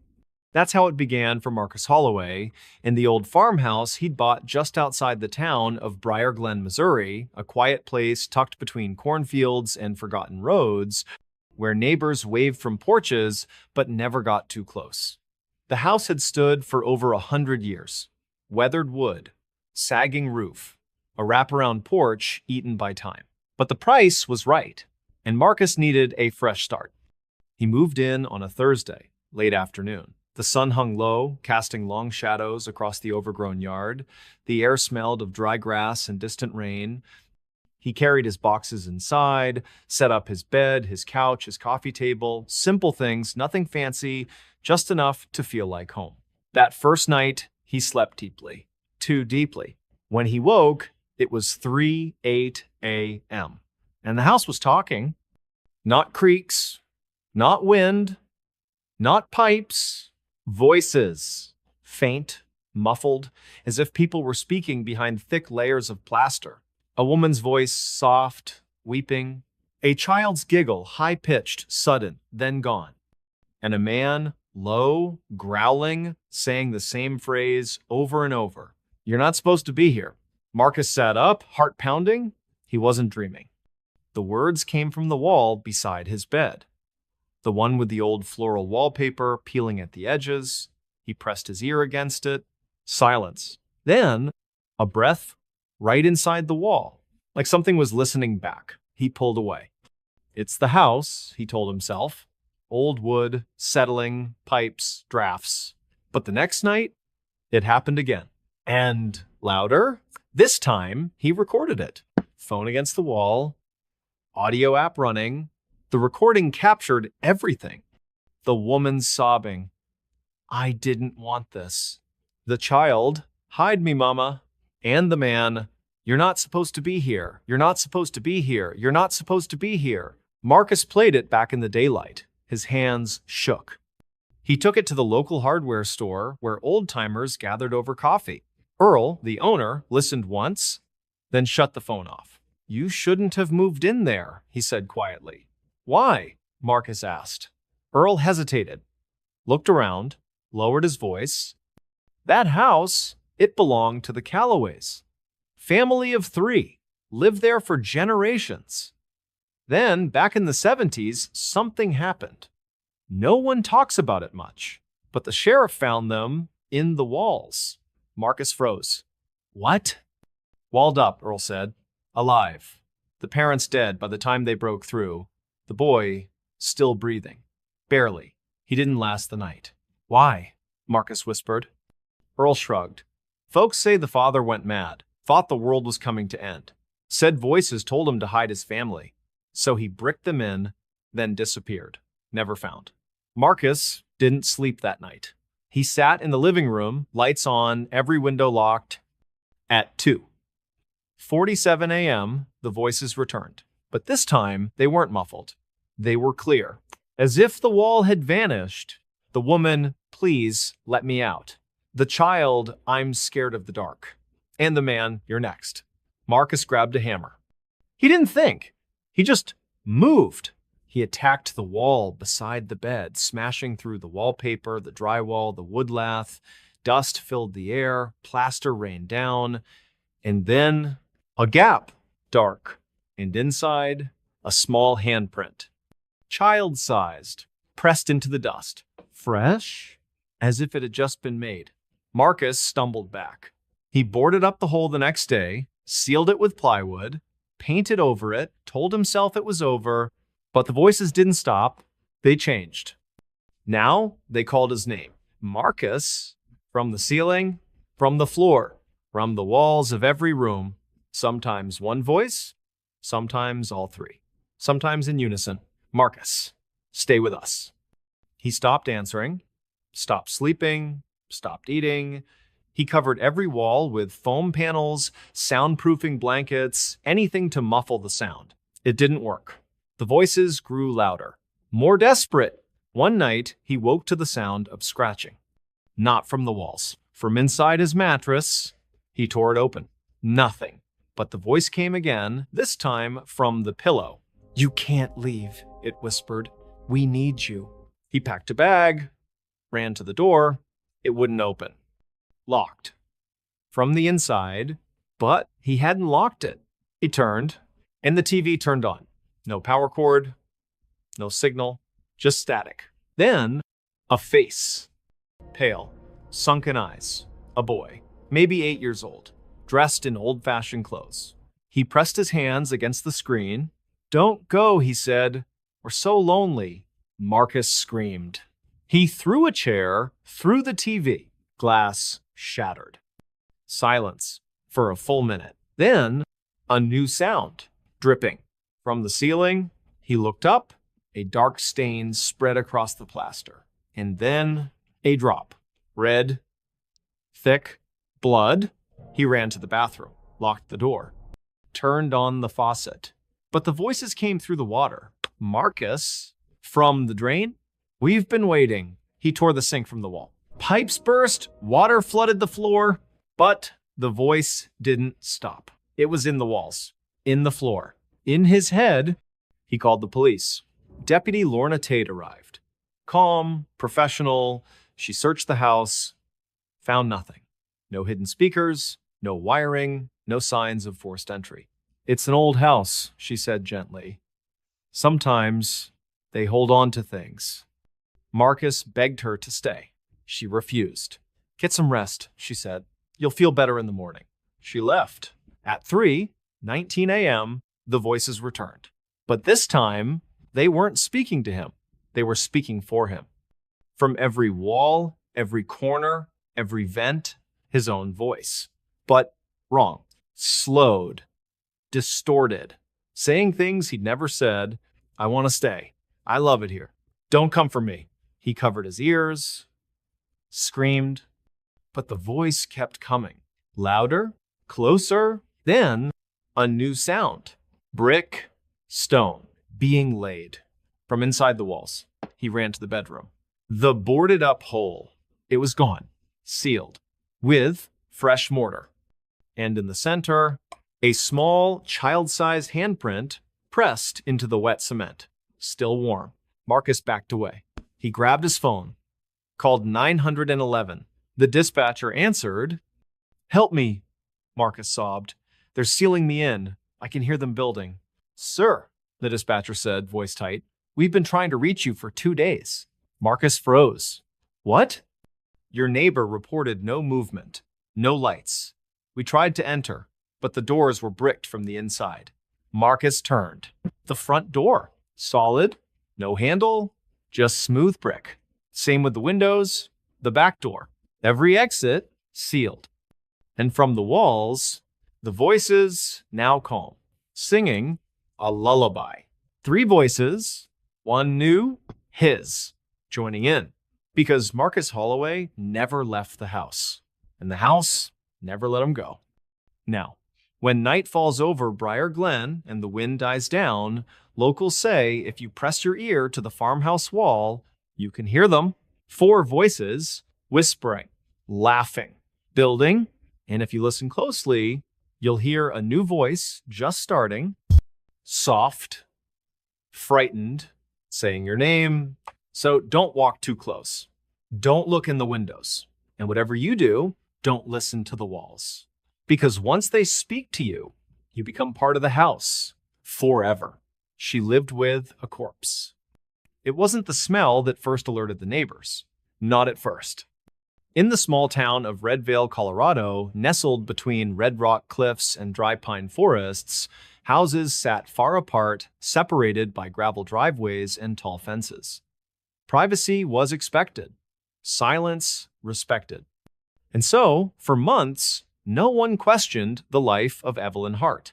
She was 58, quiet, kept to herself. A retired nurse who'd moved to town after losing her husband years ago. She wore long sleeves, even in summer, dark sunglasses, and always carried a small bottle of lavender oil. She said it helped with migraines. She smiled at the mailman, tipped generously at the diner, donated to the church, but she never had visitors. And her curtains were always drawn. The first sign came in early autumn. A delivery driver, bringing a package to her door, noticed something strange. The front porch, neat, swept, flowerless, had a single footprint. Not from a boot, not from a shoe. From a bare foot. Small. Pale. As if someone had stepped out and never stepped back in. He shrugged it off, left the package. But a week later, Mrs. Calloway, who lived 2 houses down, called the sheriff. I heard singing, she said, voice trembling, late last night, from Evelyn's house. A woman humming a lullaby. But it wasn't right. Too slow, like she was dragging the notes. Deputy Ray Torres took the report, drove over, knocked. No answer. Lights were on inside, a faint glow through the cracks in the blinds. He pressed his ear to the door. Silence. Then, a breath, not hers. Deeper, wet, like lungs filled with fluid. He left, uneasy, but didn't force entry. No reason. Not yet. Then, 3 weeks later, the smell came. Not rot, not decay at least, not at first. Just sweetness. cloying, thick, like honey left in the sun. It drifted from Evelyn's house on the morning breeze. One neighbor thought she was baking. Another said it reminded her of funeral flowers. But when the wind shifted, the sweetness turned. Sour, metallic, the unmistakable scent of death. That's when the sheriff returned. This time with a warrant. They broke the lock, stepped inside, and found her, Evelyn, sitting in a rocking chair in the living room, calm, composed, dressed in a cream-colored dress, her hair neatly pinned. She smiled. "Good morning, deputy." Behind her on the couch, a man, lying perfectly still, dressed in a gray suit, hands folded over his chest, eyes closed. His skin was waxy, pale, slightly gray, and cold. Very cold. "He's not dead," Evelyn said, before Torres could speak. "He's just resting." Torres reached for his radio. "No sudden moves," she said softly. "He doesn't like loud noises."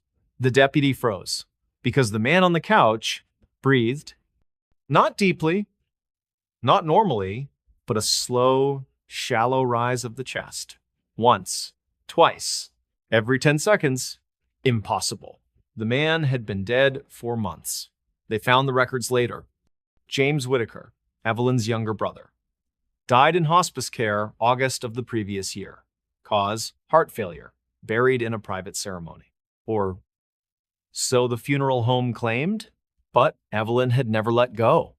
"He was all I had," she whispered, tears in her eyes.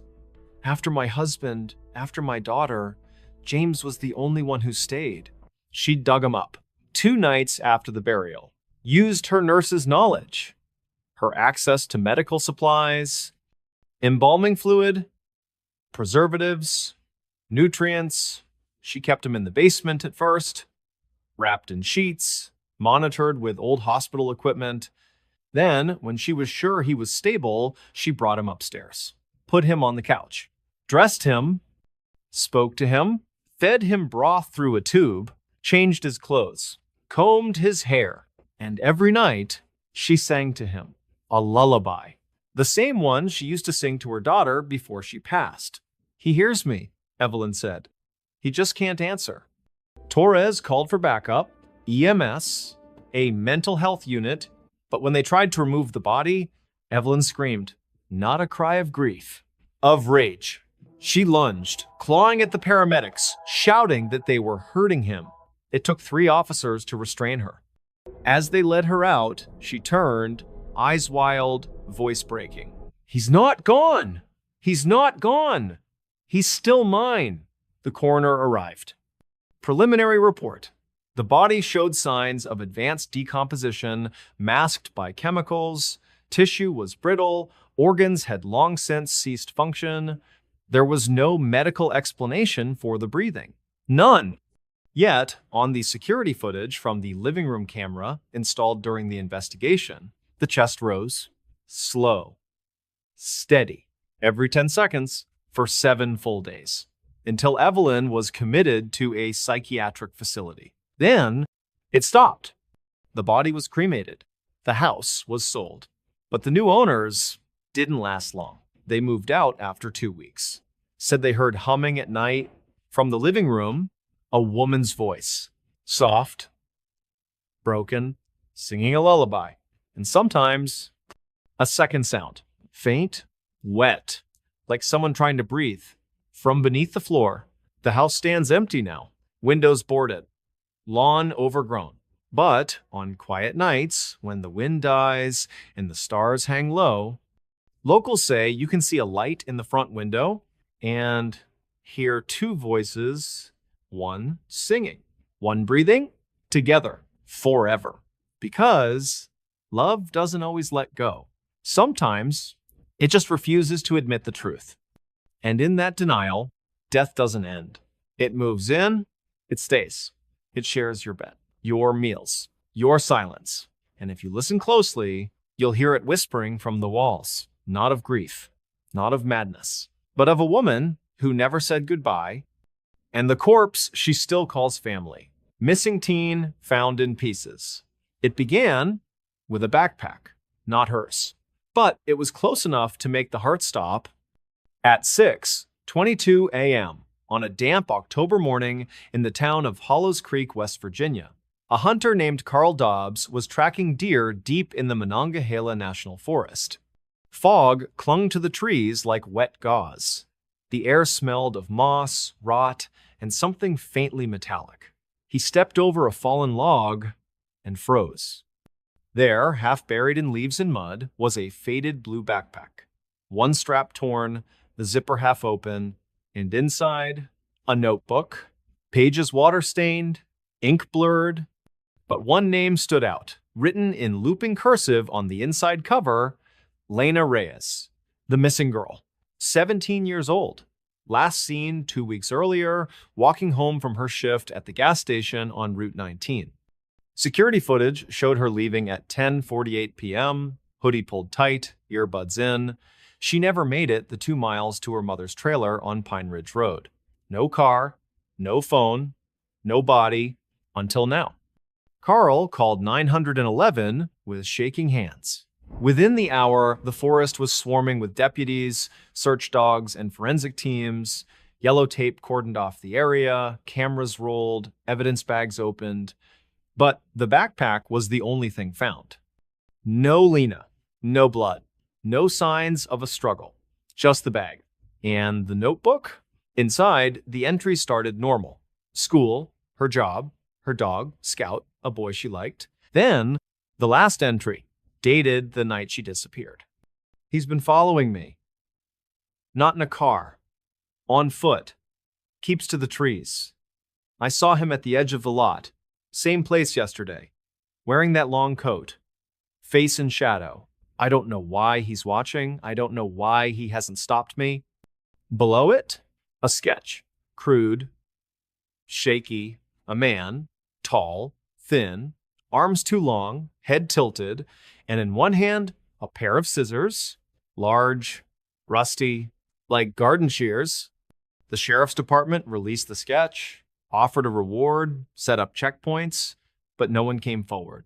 No sightings, no leads. Then, 3 days later, another piece was found. Not of clothing, not of evidence, of her. A hand. Right hand, severed at the wrist, found in a plastic grocery bag left on the steps of the Hollows Creek Methodist Church. Fingers curled. Nail polish chipped pink, the same shade seen in her school photo. And clutched in her palm, a Polaroid. The image showed a dim room, concrete walls, a single bare bulb hanging from the ceiling. And in the center, Lena, alive, bound to a metal chair, mouth taped, eyes wide with terror, but her body, it was wrong. Her arms gone from the elbows down, her legs missing below the knees, and on the wall behind her, written in what looked like blood. Not done yet. The photo was never released to the public, but it haunted the officers who saw it because, in the reflection of the bulb, a figure stood behind her, tall, thin, wearing a long coat, faceless. Holding the shears, the investigation turned frantic. Every cabin, every trailer, every abandoned mine in the county was searched. Nothing. Then another bag, left in the bed of a pickup truck at the high school football field. Inside, a foot, left. Shoe still on, sock pulled neatly over the toes, and in the shoe, another photo, this time only her torso, still in the chair. But now, her head was gone, and in its place, a jack-o'-lantern, carved with a wide, grinning mouth. Eyes hollow, and in the reflection, the same figure, closer, watching. The town descended into fear. Parents kept kids inside after dark. Churches held emergency prayers. The diner closed early. Even the old men who sat on the hardware store porch every morning fell silent, eyes scanning the tree line, and then a call to the sheriff's non-emergency line. At 3:17 a.m., no voice. Just breathing, wet, slow. Then, a whisper, she's still alive. Click, they traced it. A payphone, at the edge of the forest, miles from any road, long disconnected. Yet the call came through. Deputy Karen Miles went alone. She found the phone hanging off the hook, and on the ground, a single Polaroid. New. Lena's face. Pale. Bruised. Eyes open, but not looking at the camera, looking up at something above her. And written beneath it, "Come see." With an arrow pointing deeper into the woods, she followed. Flashlight trembling. Radio silent. For nearly an hour, she walked. Then, a cabin, old, leaning, roof caved in one corner, door slightly open.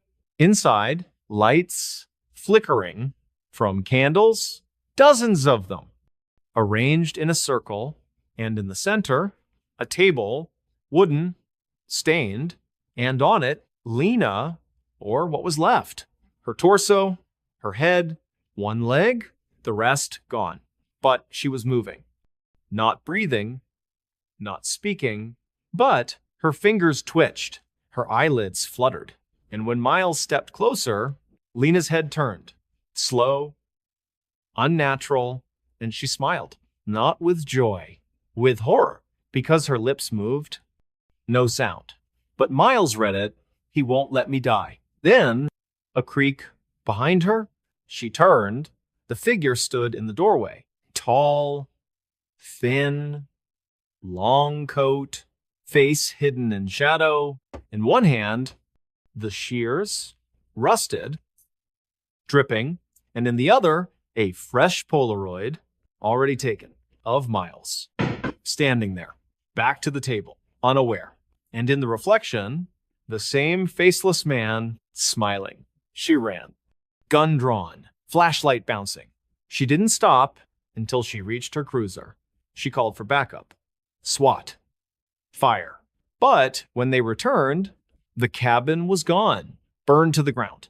Ashes still warm. No body, no table, no candles, no Polaroids. Only one thing remained, half buried in the dirt. Lena's left eye, placed carefully on a small stone, looking up, still blinking. The case was never solved. The figure was never found. But every October, on the anniversary of her disappearance, pieces arrive, left on porches, in mailboxes, under windshields. A finger, an ear, a lock of hair, always wrapped in plastic, always fresh, as if she's still being taken apart. And with each piece, a Polaroid, showing more of the room, more of the chair, more of him, closer now, watching, waiting. And in the latest photo, found just last week, Lena's head, whole, eyes open, mouth moving, saying, "He's making room," because they never found her body. They never will, because she's not dead and she's not free. She's still there, in the dark, in the candlelight, being kept, being used, being collected. And one day, when the last piece is found, she won't be in pieces anymore. She'll be whole and waiting for the next one. So if you live in Hollows Creek and you hear a payphone ring at 3:17 a.m., don't answer. Don't look. And whatever you do, don't go into the woods. Even if you think you hear her crying, even if you see a light, even if you find a backpack, because she's not lost. She's unfinished. And the man with the shears, he's not done yet. This town hides a secret. It wasn't the first time someone disappeared in Briars Hollow, Oregon, but it was the first time they came back. Not alive, not dead, just changed. The town sat deep in the Cascade foothills, surrounded by dense pine forests and mist that never quite burned off, even at noon. It was the kind of place where the trees leaned too close to the road, where the wind carried voices that weren't there, and where the local diner, Maggie's Fork, served coffee so strong it tasted like dirt and secrets. Population: 1,247. Everyone knew everyone. Or so they said. But some things weren't spoken of, like the old well behind the abandoned church on Chapel Ridge, or the way the dogs refused to bark after midnight, or the fact that every 7 years, someone vanished. No note, no struggle, no trace. And then months later, they returned, smiling, calm, saying they'd been away for a while. But their eyes, they didn't blink, not like normal people, and they never cast a shadow. It started with Thomas Greer. He was 32, a school teacher, quiet, kind, loved hiking the back trails near Blackroot Creek. One evening, he went out for a walk, never came back. Search teams combed the woods for weeks. Helicopters scanned the canopy. K-9 units tracked his scent until it simply stopped. At the edge of a clearing, no map showed. No body, no gear, no clues, just silence. The town mourned, held a memorial, moved on. Then, 8 months later, Thomas walked into Maggie's Fork at 6:14 a.m., wearing the same clothes he'd left in muddy, torn, but clean, as if freshly washed. He ordered coffee, smiled at Maggie, said, "I'm back." That was all. No explanation, no apology, no emotion, just back. Sheriff Ellen Mays questioned him, checked his story, ran his prints. Everything matched. But something was off. His skin was too pale. Not sickly, just neutral, like a photograph drained of color. His voice flat, monotone, no inflection. And when asked where he'd been, he stared for a full minute, then said, "Below." No one pressed further. Thomas moved back into his house, resumed teaching, but the kids said he didn't laugh anymore, didn't react when they misbehaved, didn't blink when the lights flickered. And sometimes, during quiet moments, he'd stop. Just stand. Stare at the wall.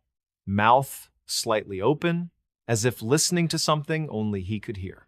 Then, 2 months after his return, another disappearance. Lena Pike, 19, waitress at the diner. Dreamed of leaving Briars Hollow, moving to Portland, becoming a singer. She left work at 9:30 p.m. Her car was found the next morning idling in the middle of Chapel Ridge Road, driver's door open, keys in the ignition. Inside, the radio played a hymn on repeat. Amazing Grace. Static between verses. No sign of her. Again, the search. Again, nothing. Until 6 months later. She walked into the sheriff's office. Same clothes. Same clean, almost sterile appearance. "I'm back," she said. Same words, same tone, and when asked where she'd been, she smiled. A slow, unnatural stretching of the lips, then whispered, "Below." That's when Sheriff Mays started digging.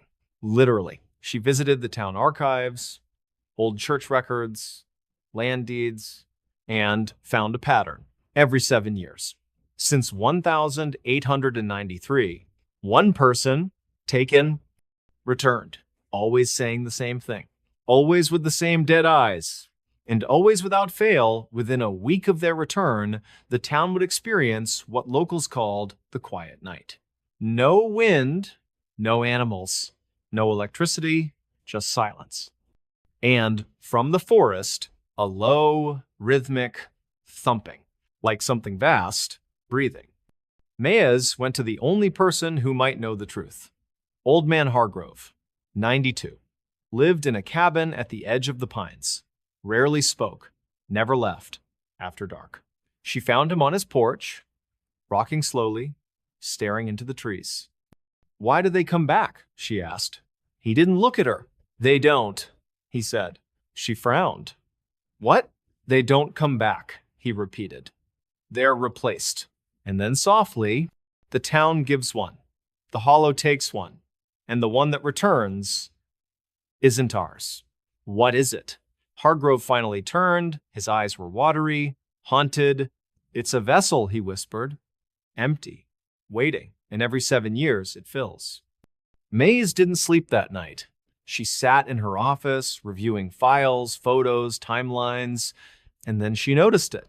In every photo of the returned Thomas, Lena, the others from decades past, there was something in the background, just barely visible. A figure, standing at the edge of the frame, behind a tree. In a window, at the end of a hallway. Tall, thin, faceless, wearing a long coat, and in each photo, it was closer. Until, in Lena's return photo, it was standing behind her.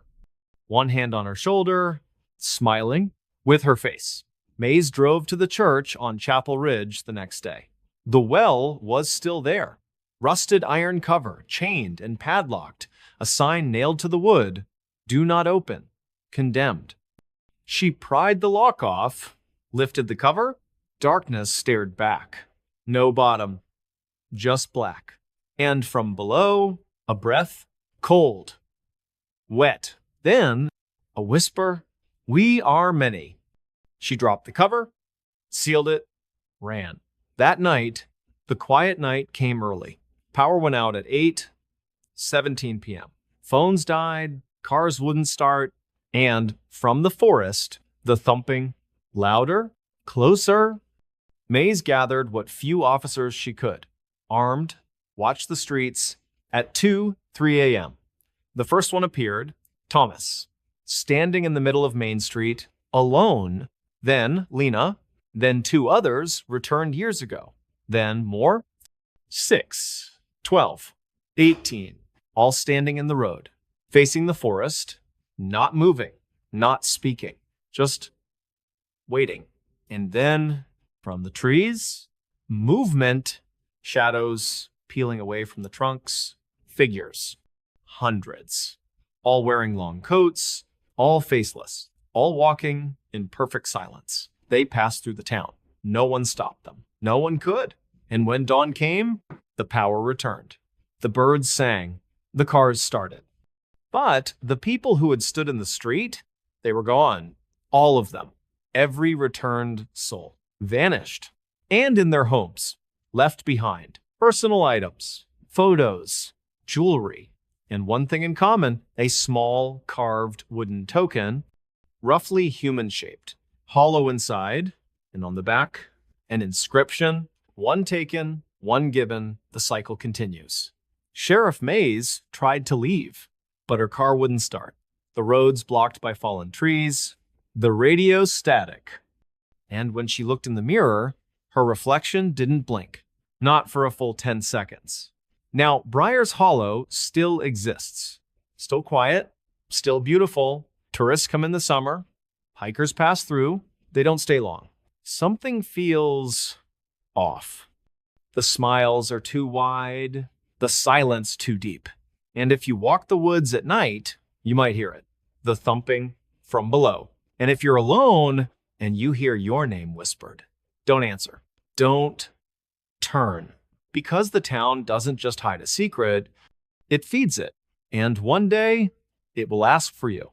So if you pass through Briar's Hollow, wave, smile, buy a cup of coffee, but don't linger. Don't ask questions. And whatever you do, don't go near the well. Because the truth isn't buried. It's waiting, and it's hungry. Something watches from the woods. It started with a feeling. Not fear, not at first, just the slow, creeping certainty that you were no longer alone. That's how it began for Daniel Reeves in the quiet town of Pines Hollow, nestled deep in the dense forests of northern Maine. A place where winter lasted 6 months, where cell signals vanished like breath in the cold, and where the trees stood so close together they seemed to whisper secrets when the wind moved through them. Daniel had come for peace.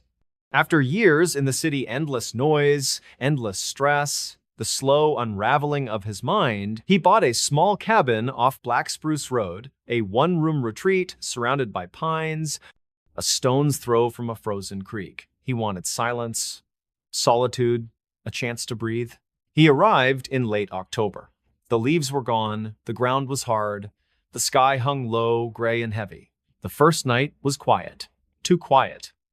No crickets, no owls, no rustling in the underbrush, just the creak of old wood and the occasional groan of the wind pressing against the roof. Daniel lit a fire, read a book, fell asleep by 10:30 p.m. He woke at 2:17 a. to silence. Not peaceful. Wrong. The fire was out. The the room was cold, and the window fogged, but not from the inside, from the outside, as if someone had pressed their face against the glass. He sat up slowly, heart thudding. The cabin was dark. The clock ticked once, twice, then stopped. And then a breath, not his, long, slow, dragged through the air like cloth over stone. From the other side of the wall, outside, Daniel grabbed his flashlight, peered through the window. Nothing, just trees, snow-dusted ground, shadows. He opened the door, stepped onto the porch. The air was still, no wind, no sound, but the snow, it was untouched, except for one thing. 20 yards into the tree line, a single set of footprints, leading in, not out, as if something had walked into the woods and never come back. Daniel didn't sleep the rest of the night. He sat by the fire, gun on his lap, eyes locked on the tree line. At dawn, he followed the tracks. They didn't lead far, just deep enough into the woods to where the trees formed a perfect circle. No animal trails, no broken branches, just a ring of pines standing like sentinels. And in the center, a stone, flat, gray, carved with symbols Daniel didn't recognize. And on top, a dead crow, neck twisted, eyes gone, left like an offering. He backed away, ran back to the cabin, locked the door, boarded the windows. But that night, it came closer. He heard it first, a slow, rhythmic tap, like a branch against glass. But it wasn't a branch. It was a knock. 3 times. From the front door, Daniel didn't answer. He watched through a crack in the boards. Nothing. No figure, no shadow. But the doorknob, it turned slowly, then stopped. And from the other side, a whisper, not in English, not in any language he knew, but he understood it. I see you. The next morning, he tried to leave. Car wouldn't start. Battery dead. Phone no signal. Radio static, except for one station, faint, repeating the same phrase in a child's voice. Don't look outside. Don't look outside. Don't look outside. He stayed for 3 days. No power. No heat. Food running low. And every night, the knocking, the whisper, the feeling of eyes on the back of his neck. Then, on the 4th night, he saw it through the window. At the edge of the trees, tall, too tall, 12 feet, maybe more, thin, limbs like snapped branches. No face, just smooth, bark-like skin where features should be. And its arms, they dragged on the ground, long, knotted, ending in fingers too many, too thin, like roots. It didn't move, didn't breathe, just stood, watching. Daniel dropped to the floor, trembling. When he looked again, it was gone. But the next morning, the stone was on his porch, the crow gone, and the symbols, now carved into the door, deep, fresh, as if done by hand or claw. He tried to burn it. Fire wouldn't touch it. He threw it into the creek, found it on his pillow that night. And then the dreams began. Every time he closed his eyes, the forest, the circle of trees, the stone, and it standing in the center, surrounded by others, hundreds, all faceless, all watching. And in the dream, they stepped forward, one by one, into the cabin, closer, closer, until one leaned down and whispered, "You're already inside." Daniel woke screaming. The cabin wasn't his. The walls were wrong. The ceiling too high. The door open to the forest. No road, no car, just trees. Endless. And from the shadows, eyes. Hundreds of them. Glittering. Unblinking. Waiting. He ran. Through the woods. Branches slashing. Roots tripping. No path. No direction. Just the feeling of being herded. Then, a light. A cabin. His cabin. Smoke from the chimney. Lights on. He sobbed, stumbled forward, banged on the door. "Hello, please, let me in." The door opened. And there, him, standing in the doorway, same clothes, same face, but the eyes, black, empty, smiling. "You don't belong here," the other Daniel said. And behind him, the thing in the corner, watching, Daniel turned and ran back into the woods. He never stopped. Search teams found his footprints 2 weeks later. They led in a perfect circle, back to the stone, back to the crow, back to the trees. And at the center, a single boot, mud-caked, laces untied. And beside it, a journal, last entry written in shaky script. "It doesn't take you, it replaces you, and the one who comes back isn't the one who left." The search was called off. The cabin was boarded.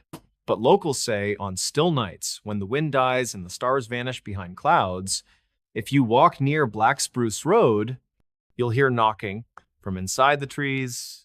And if you look, just for a second, you'll see them standing between the pines, tall, thin, faceless, watching, waiting, because the woods don't hide monsters. They grow them. And once you've been seen, you're never really alone again. So, if you hear a knock in the dark, don't answer, don't look.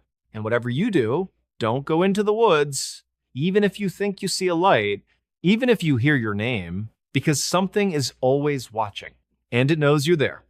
He answered the wrong door. It was 2:13 a.m. The kind of hour that doesn't belong to the living. No cars, no wind, no distant sirens, just silence, thick, heavy like a blanket soaked in cold water. That's when the knocking started. 3 slow, deliberate raps on the front door of the old 2-story house on Hemlock Lane in the quiet town of Ashwick, Pennsylvania. A place where porches creaked under the weight of time and the trees leaned inward as if trying to listen. Inside, Marcus Vale stirred. He wasn't a light sleeper. Years of graveyard shifts at the steel plant had taught him to rest through noise, through chaos. But this was different. The knocking didn't stop, didn't rush, just 3 knocks. Pause. 3 more, like a heartbeat. Too slow, too steady. Marcus sat up, rubbed his eyes, checked his phone. 2:13. Who the hell? He shuffled down the hall, barefoot, the floorboards cold beneath his feet. The house groaned with every step. He peered through the peephole. Darkness, not the porch light, not the street, just black, as if the lens had been painted over. He hesitated. No one came knocking at 2 a.m. Not in Ashwick, not unless something was wrong. Maybe it was old Mrs. Calloway from next door. Her dog had gotten loose again. Or maybe the new guy down the street, lost after a late shift. He unlatched the chain, turned the deadbolt, opened the door, and there she stood, a woman, dressed in a long, pale nightgown, hair dark, wet, hanging in strands over her face, barefoot, pale as snow. She didn't speak, didn't move, just stared. And then a whisper, so soft he almost missed it. "I'm home." Marcus froze. This wasn't right. He didn't know her, and she wasn't supposed to be here. This was his house. He started to close the door. But she stepped forward. Just one step, and the air changed. It turned cold. Not winter cold, not draft.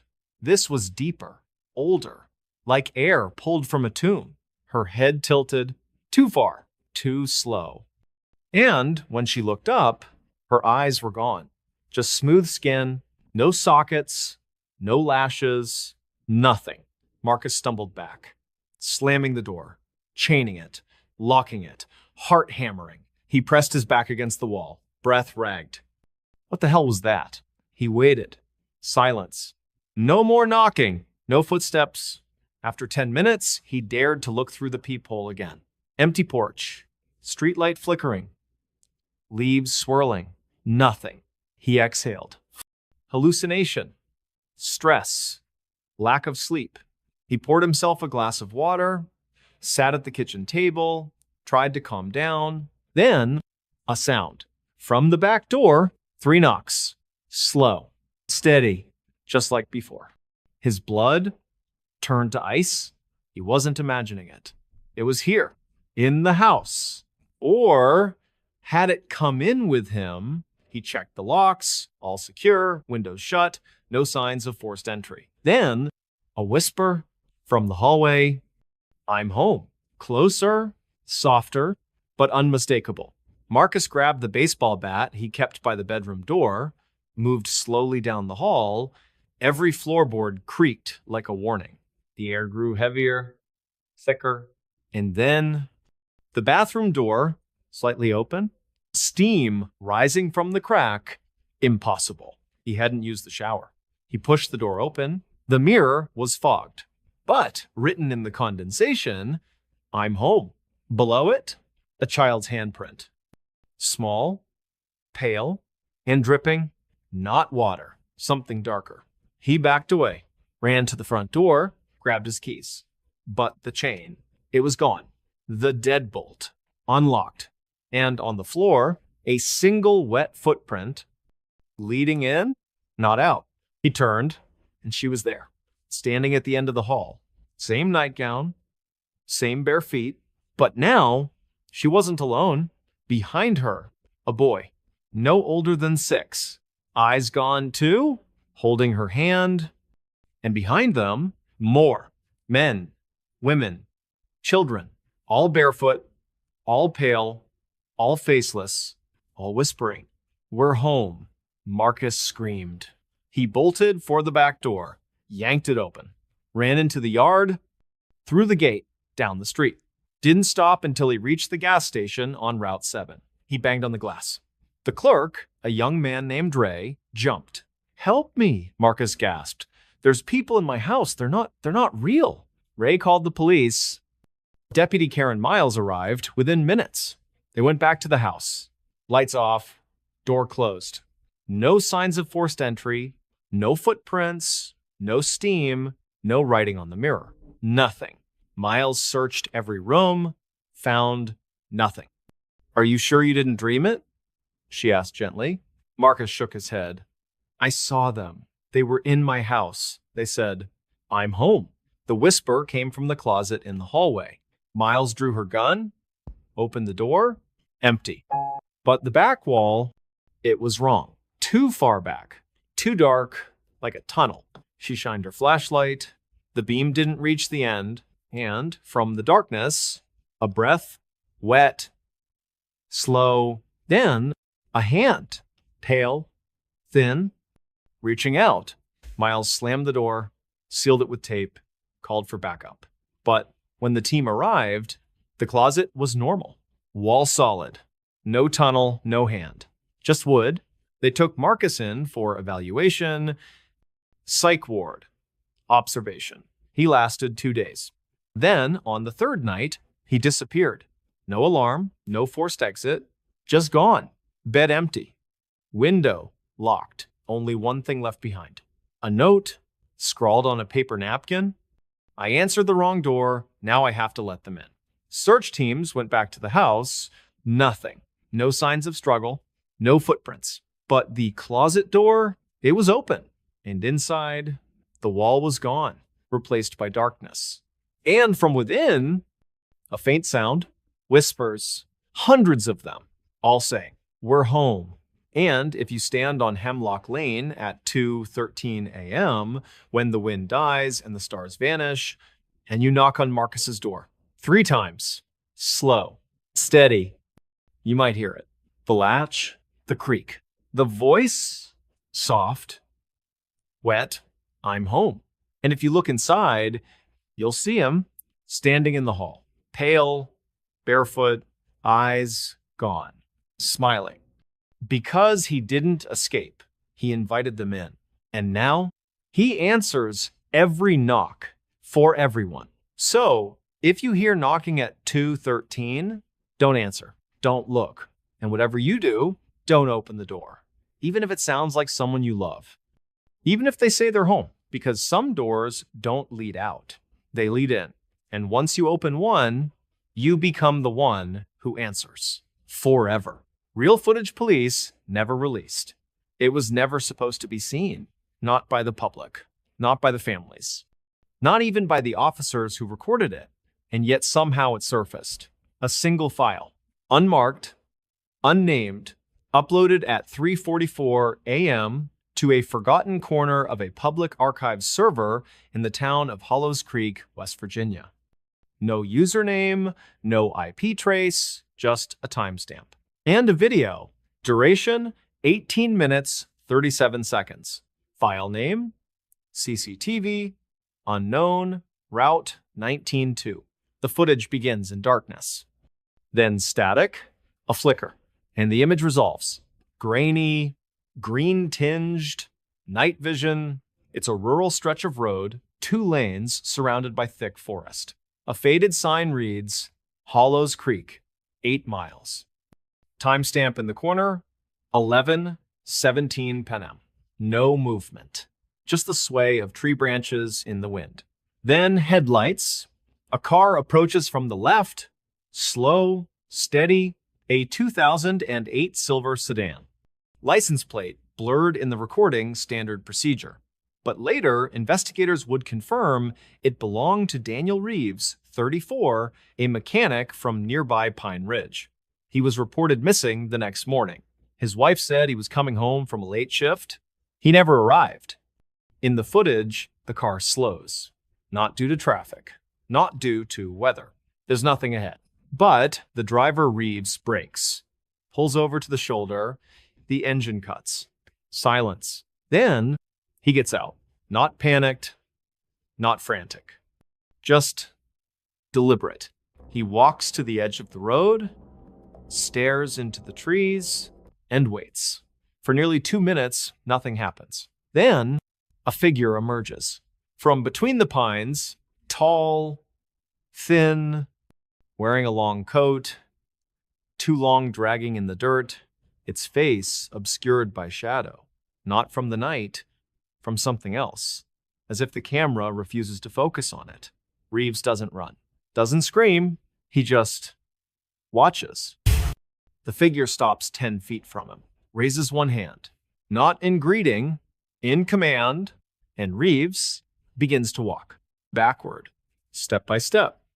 Into the woods. The camera doesn't follow. But the audio